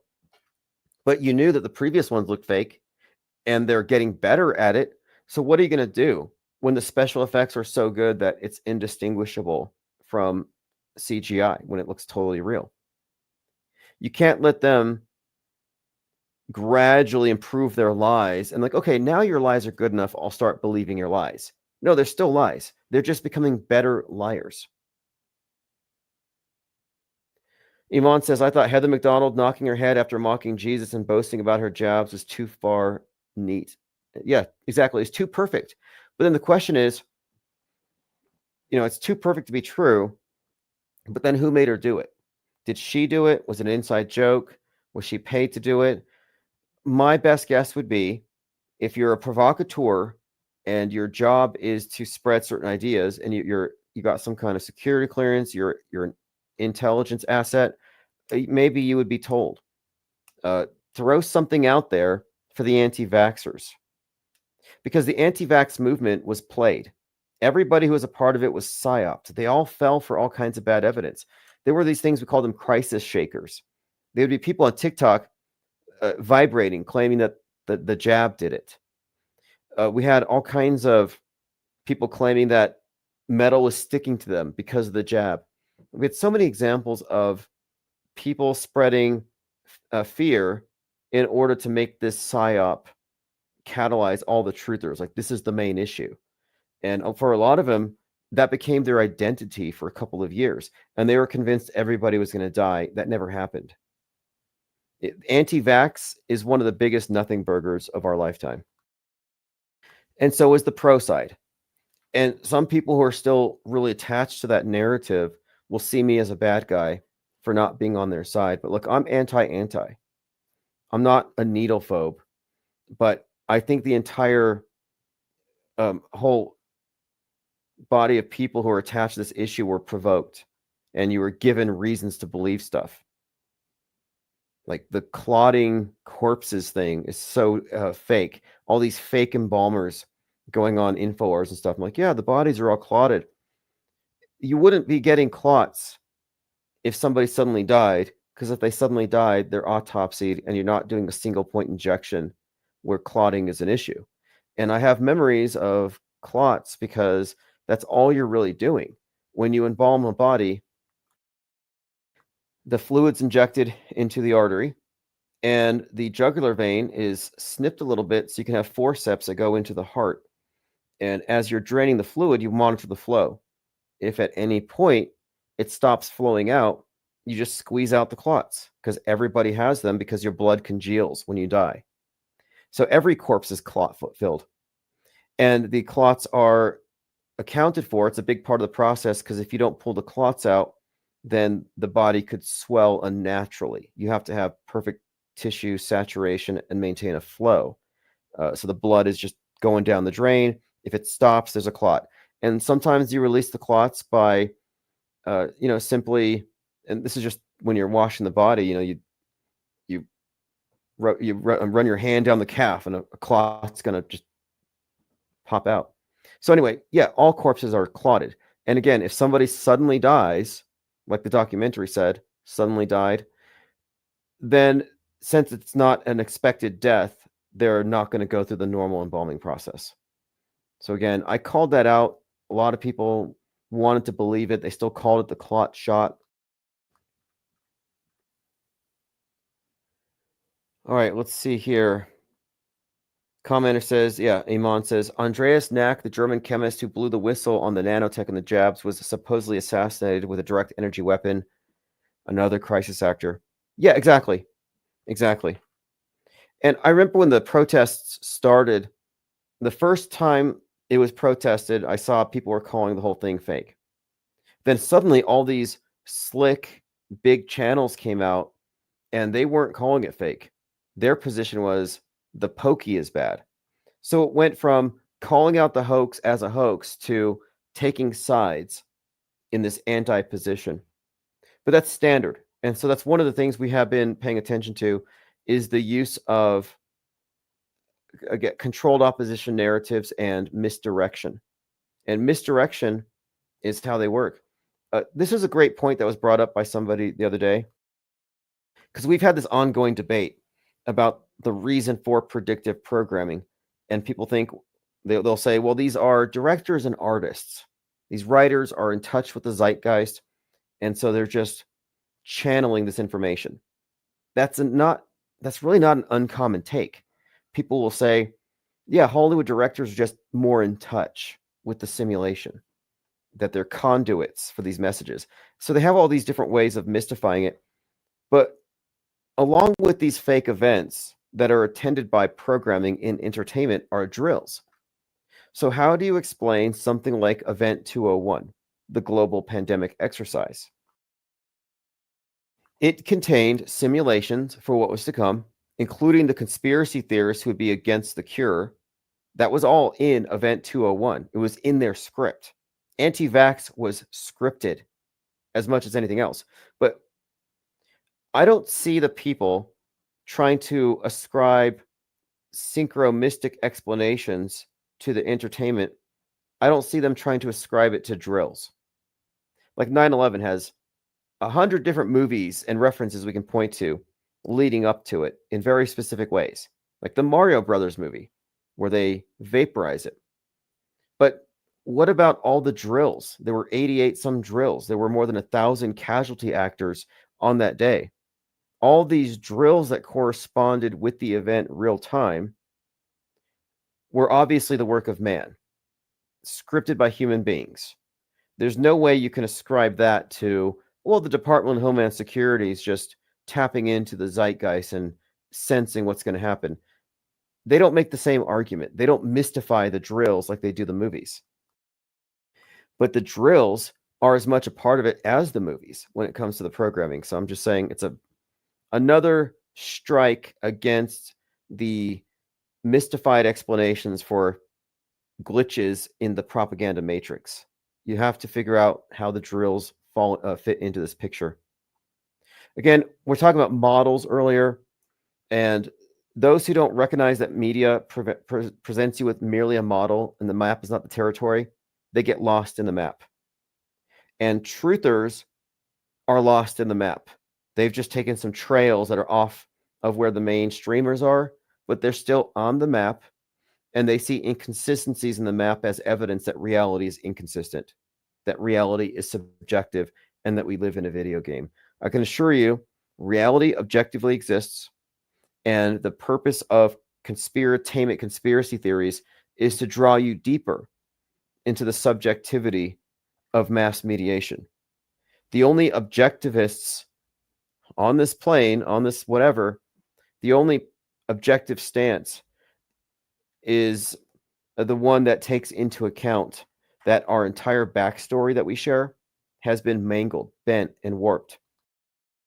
You can say what you will about our disagreements about cosmography, religion, the shape of the world. But one thing that we all agree upon is our backstory. What is our collective backstory, our history?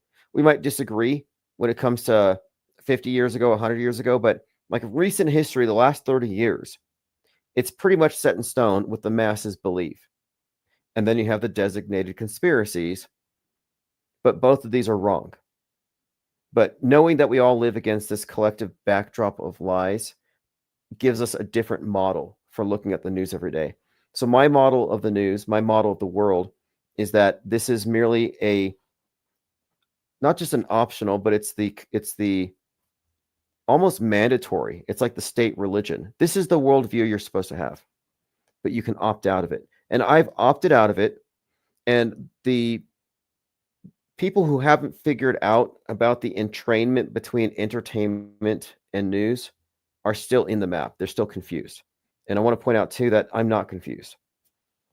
There's this kind of a cop-out where people will say, well, I don't know, I wasn't there, or we can never know. Nothing is knowable. Everything's fake. Those are all cop-outs. That's just a way of admitting that our intellects are incapable of understanding reality. And I don't think it's a valid response. I think not only is it a cop-out, and it's somewhat lazy and uninformed, but it's the position they want you to take. They want you to think it's unknowable and that you can't arrive at some semblance of truth, or that there is no truth and everything is subjective. And no, that's just simply not how it is. And the more we examine, the more we track along as a parallel media, or basically what we're doing, I call it parallel media because we're not anti-media. That's truthers. They're all in this box.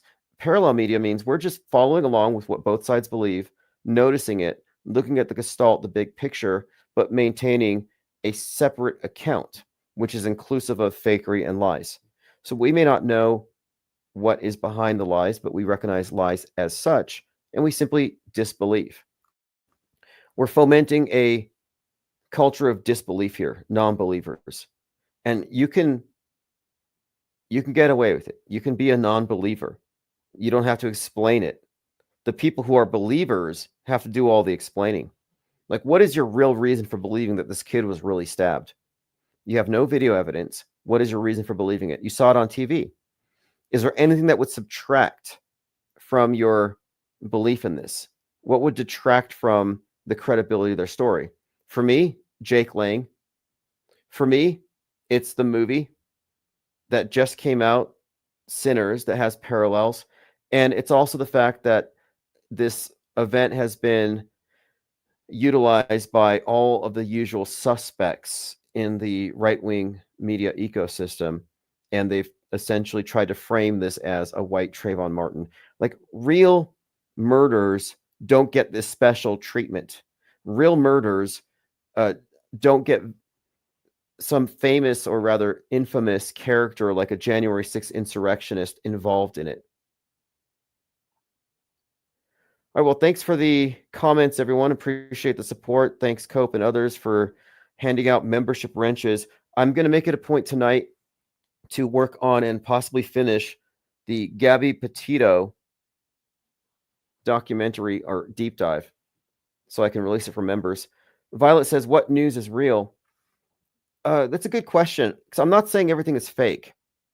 I would say that all of it's real, but it's bent, like it's misinformed. Like 95% of the journalists could be honest and just reporting stuff with high journalistic standards. But the 5% of fake news steers the agenda, and they treat the fake news as though it's real.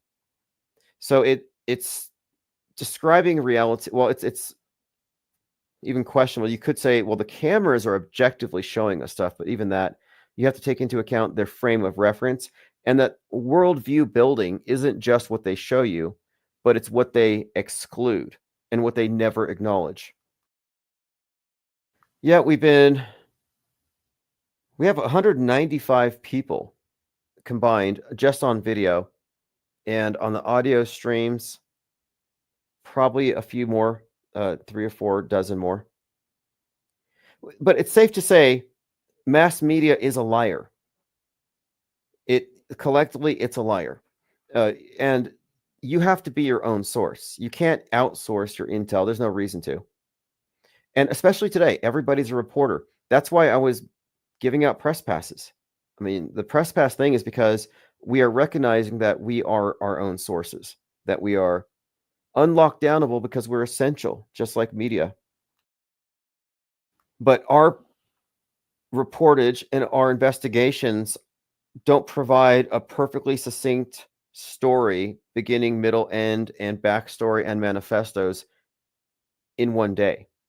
You know, our stories, our reportage, it's a work in progress. We're just building up more information because we're not operating under the supposition that you can know enough to believe it. Like when the American Airlines plane hit that chopper, some people believed it right off the bat. It's like, do you believe headlines? It looked real, but so do video games. What's your reason for believing it? Because I would argue that automatically believing the news is believing it prematurely. Or we could just say, you only believe it, you don't know that it happened. And this is a framework. This is the model. It's an active mode of processing information. To just believe it is to be passive, to have no mental immune system, to have mind aids, to be susceptible to mind viruses. And that's where they want you. I said this before. The government has given everybody mind aids because it wants you programmable, but they don't want to have to compete with the programs or the mind viruses of their opposition. Here I am says, the events perhaps mostly happen. However, what we're shown is not real, nor much of what we're told. Well, here's the thing. If it's real news, it's going to be reported locally. If it's fake news, it's going to become some national political debate about DEI and Donald Trump and Elon Musk. Like, you can kind of tell the difference between pure propaganda and real news. So if you're just trying to be informed about what's relative to your interests, that's completely different than the entertaining propaganda that we get with all the drama attached. You can live without that. But my overarching point tonight really has been that they use the entertainment to mirror what they're about to fake. So if they're going to fake a nuke in space that knocks down all the Starlink satellites, they're going to have to educate the public first. Before 2020, we had a number of things. Netflix even had a 5-part documentary called Pandemic. They have to educate you. So the public is now educated about EMPs, blackouts. Leave the World Behind was a big help with this. They're educated about space junk. They've seen examples of it. They saw it on TV, so they believe in space junk. They hate Elon Musk. Airplanes have had to dodge his space junk. The loose satellite from the Russians is already in the news. So the frame of reference is set. If they say a Russian satellite just crashed in the middle of New York and we're going to have blackouts and no internet for a month, we're going to say, oh, it's just like the movies. If they don't provide you that frame of reference, you're not going to accept it as readily. This is basic advertising. Propaganda, advertising are both about repetition. And there are studies that they have. I mean, they study us. Think about this too. Netflix purchased all of the DMs and the browser history of Facebook users. They know everything about you. They can target market psyops to niche demographics.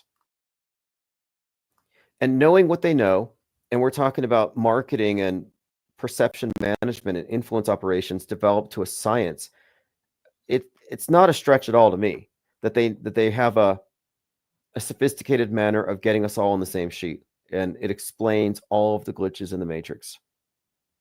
Contagion movie was trending, says Lean Dion. Yeah, and there's so many examples of this. It's remarkable. And it doesn't mean every director's in the know or every actor's in the know. That's a ridiculous straw man. When you look at a movie, only the director and the lead characters know what's going to happen in the final scene. The craft services, the lighting, the crew, they're not necessarily going to be in the know about this stuff.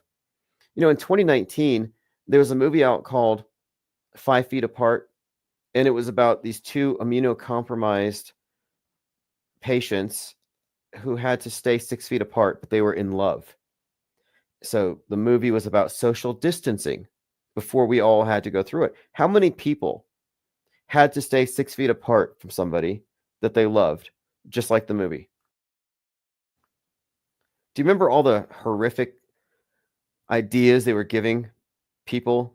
Like, here's how you can do it without passing this. It was horrible.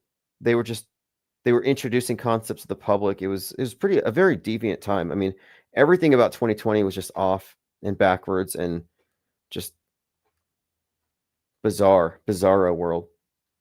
And it also told me something else. Anybody who claims that the human race hasn't been conquered, that there's not an elite, that we're not totally mind controlled, missed the point. Absolutely we are. And the mind controlled outnumber the few of us who have entered into this area of deprogramming, where we're seeing through the stuff and not responding to it emotionally. Rather, we're not reacting emotionally. We're responding intellectually, but we're not. When was the last time you were triggered? When the plane hit the helicopter, I wasn't crying. I wasn't, oh, it's so bad for those people. I'm like, okay, as expected, as per the Mel Gibson film Flight Risk, probably happened during a drill. Are there drills around? Yep, look, drills. Oh, it happened during a continuity of government drill. What are the odds that they're doing a drill for an end of the world situation when this happens? Are drills that dangerous? They were doing drills in that subway in London when a terrorist attack happened and bombs happened in the same tunnels where they were doing the drills. Who knew it was so dangerous to be a crisis actor? There were so many drills on 9/11. Look what happened. How many crisis actors were killed on 9/11? One of the big myths that we've debunked here is that they kill people in psyops. They don't. Anybody who thinks they kill people in psyops is stuck in Trutherville. Nobody dies in psyops. They'll say, why would they care? They're bad guys. That's the appeal to motive fallacy. They'll say, of course, some people died because they don't care, or they had to shut some people down, or there had to be at least one dead jumper. But when you try to nail them down, they can't get any answers to you. They'll say, well, I had this debate. I called him a 9/11 jumper truther. Because he's like, I don't believe that the Pentagon had a plane. I think they were using CGI planes. So I'm like, oh, wait a minute here. You just subtracted all the deaths here and all the deaths here. But you insist that some people died in the tower. Why? And then we start walking down this path with him. And like, how many people do you think? 5, 10? Can you name a name? And the truth was he could not. But the concept of it in the mind is this massive inferno, 50,000 people burning and burning bodies falling. They use your imagination against you. And they use your imagination to set your frame of reference. They plant things there. It's all suggestion. There's a phenomenon called the misinformation effect. And the misinformation effect describes how when you recall something, a memory, it is actually influenced by the context in which it's recalled. So you watch a movie about some big psyop that happened. Well, your recollection is being tampered with, even the emotions you associate with it. The misinformation effect actually explains the Mandela effect. It explains faulty eyewitness testimony when the interrogator bias gets the person to give answers that aren't true. Things that get people convicted because they think it's true. And it's pretty easy. It's a false memories do exist. Memories can be tampered with. They're tampered with all the time. And I think that's another purpose to a lot of our programming is to, well, it's quite literally programming. Entertainment is a misnomer. That's not really what it is.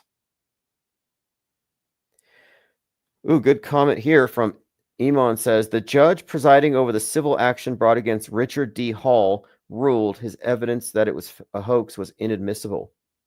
Okay, Auto hoaxing is inadmissible. Alex Jones is the most censored person in the world, right? Well, no, he's the most popular conspiracy theorist. He's acknowledged. Those calling the stuff fake aren't even admitted. It's not even contested by the mainstream because they don't even acknowledge what we're saying. Richard D. Hall is the one who was, according to the lawsuits, harassing the survivors of the Manchester bombing, kind of like Alex Jones and the Sandy Hookers. Well, Richard D. Hall was calling these crisis actors out, and he was taken to court, made an example of, and they wouldn't even take his... Same thing they did to Jim Fetzer. Like, they won't even acknowledge our claims. They won't even be heard in the court. It's amazing. It's like, wait a minute here. It's like the system is rigged or something. But one point about Richard Hall, I don't know him. He does great work, I'm sure.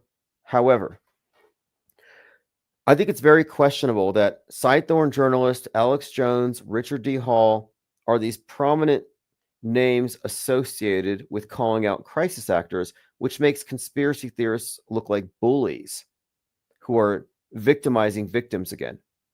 What none of these guys do, Jones, SaTurnday journalist, or Richard Hall, that I find conspicuous is that they don't ask who wrote the scripts for the crisis actors, who directed the actors. So the crisis actors aren't smoking guns. They're red herrings. Yes, they exist, but you're not going to expose this thing with crisis actors. It's a fake smoking gun, which I see there's a lot of channels built around calling out crisis actors. A lot of them are anonymous, and they don't recognize the extent of the fakery. And so I would argue that calling out crisis actors is something of a limited hangout and a misdirection. A lot of it could even be truth or bait. As long as people are perceived as bullies for not believing these victims, they're not looking at the bigger picture.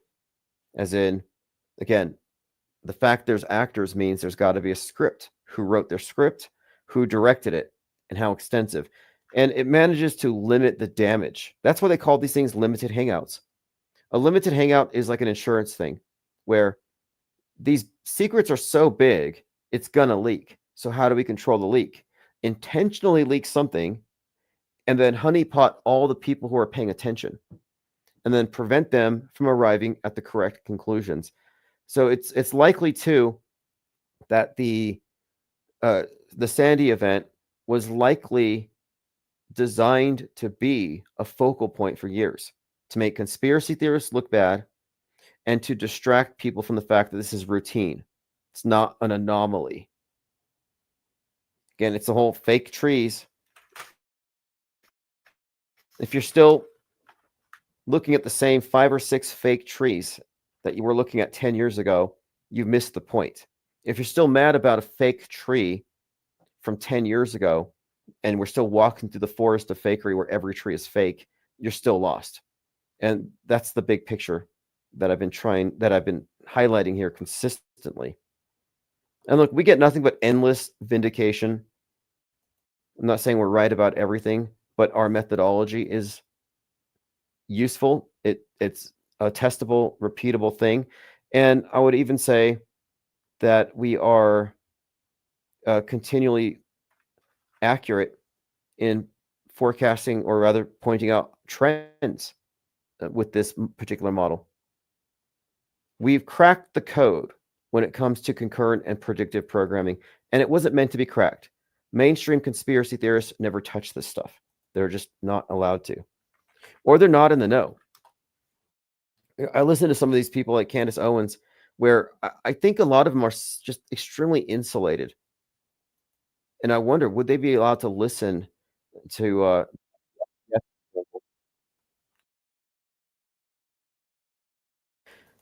like, there's no way they could be in the know about some of these things. It's one of these things where I think it'd be better for them as limited hangout operatives to not know the full extent. It's easier to lie if you don't have the full truth. You're just basically given a story to convey. Violet says Luigi's in the news everywhere. Maybe that's why the simulation theorists think they're in a video game. Yeah, that's something else too. The video game thing has been attached to this. Mario, Luigi, the Super Bowl had game over in the middle of it. Mario and Luigi, by the way, are twins, which is kind of intriguing. But the simulation theory thing is nonsense. We have something better. And the sooner we break away from bad models, the sooner we can consolidate the minds of those who are capable of getting out of the box, and we can focus on a deliberate deconstruction, on like termites on the world stage. That's what we should strive to be. Yes, Elon was Wario on SNL, says Space Chimps. And Donald Trump was the basis for King Koopa in the Super Mario Brothers movie, where Dennis Hopper was King Koopa, and the Twin Towers are called Koopa Towers, and they were incinerated. There's a lot of fascinating connections between Donald Trump and the Twin Towers. When you start looking at this concept of programming proxies, it all makes a lot more sense. Look at all the examples of characters in movies, from Biff Tannen to King Koopa to the Senator in Machete. All these various movies, Charlie Crocker in the more recent one, A Man in Full. You got the character played by Ruffalo in Mickey 17. So many movies where Trump is represented in these various characters. So we have been acclimated to this character for some time. They've been brainwashing us for the present, for today's news, for years. I mean, that's one of the main points of Orwell's 1984, is really about the control of media, but also controlling history. Because by controlling the present through fake news, they control the past, and therefore are able to exert heavy control over the future, which they write for us. And they get us, I think, to co-create it with them.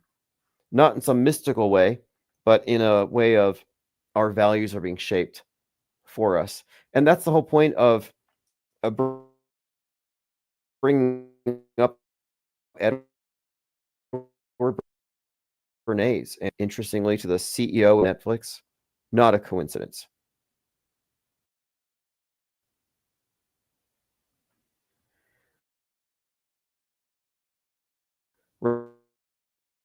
Rebel Black says, Tim, they give that information specifically.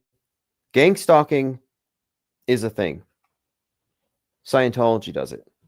I was stalked by Scientology. We'll talk about that probably some other time. I want to go work on my Gabby Petito documentary. So I want to say thanks to all the new members. You'll be getting a notification for members-only content. And I did a breakdown of Gabby Petito and Brian Landry and the connections between them and other psyops, and the subtext where she's presented as Virgo and is kidnapped and taken into the underworld like Persephone. It's a fascinating story, totally fake. Grimes was Princess Peach, says Space Chimps. Okay. One of Musk's many babies' mamas. You know, they say he has like 100 kids. I saw some headline today. This is one of the more interesting world stage characters as well. Like, this is where we distinguish ourselves from Trutherville. They'll say these characters don't exist. They're fake. They're CGI. No, they exist. The instant you say they don't exist, you lose people. No, they exist. But they are also acting out a role. And what does that mean by acting? Acting is just lying. When you really get down to the fundamentals of it, if you're a spy, it's the same thing. You got a fake identity, a fake backstory, and we're talking about role playing on the world stage. People who have roles that last their entire lives. And some of these characters just stand out as exemplars of this because there's just decades of programming that goes into them. The stuff with Musk has multiple levels. The way they've connected him with Tony Stark, but then the occult stuff that connects him to the space agencies, to the whole new age stuff, it's written all over his character. between Musk and Trump are two of the most obviously scripted characters on the world stage. But looking at other characters, we're able to determine how they are also just as fake as them. The Madness came out last year on Netflix, has a character based on Musk, character based on Don Lemon. You've got a Stu Peters, a Nick Fuentes, a Laura Loomer. Like, these are direct one-to-one characters that correlate with world stage characters in ways that cannot be explained by artists simply taking their inspiration from what's happening in reality. No, these are artists whose work is bent towards propaganda ends with some apparent foreknowledge about future events. Now, the writers, performers, the actors wouldn't necessarily have to be in the know. Like I said, nobody knows what's in the head of the director. Nobody knows because it's a closed set. We live on a closed movie set. The world stage is a big sound stage, a lot of closed movie sets. And if you're not in the Screen Actors Guild or the Government Actors Guild, if you're not in the club, you're in the dark. All right, this is Pope Elon, who is, again, this is my Pope. We're all going to die someday. And if you're going to pick some place to die, then why not Mars? Okay. If we're born on Earth, why not die on Mars? Seems like maybe it'd be kind of exciting. But so I think given the choice of dying on Earth or dying on Mars, I'd say, yeah, sure, I'll die on Mars.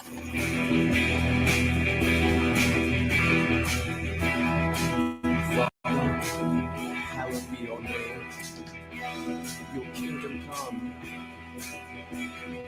Give us each our daily bread, and forgive us our sins. Hold on just a second. I got a comment I have to highlight here. Space Chimp says, I'm watching the sketch. He's talking about the Saturday Night Live. This is too good to pass up. I'm watching the sketch. Luigi tries to kill Musk in court with a red turtle shell. So Luigi trying to kill Wario. Fascinating. Predictive programming right there in Saturday Night Live. Great comment. Thank you, Space Chimps.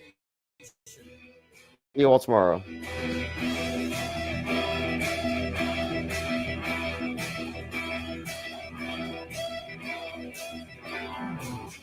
Did you drive your car to Mars? Do yourself in space? Hiding behind a Tesla's name, afraid the ship will wake.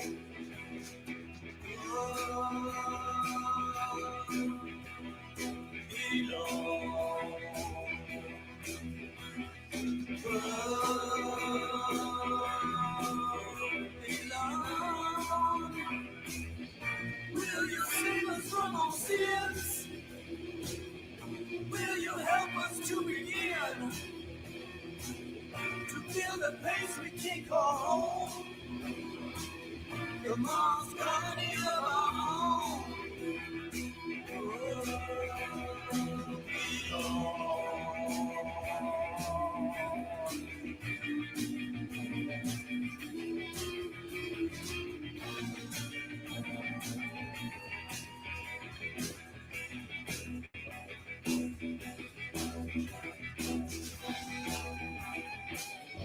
Playing a game with all the souls who don't know deception is your name. Oh, belong.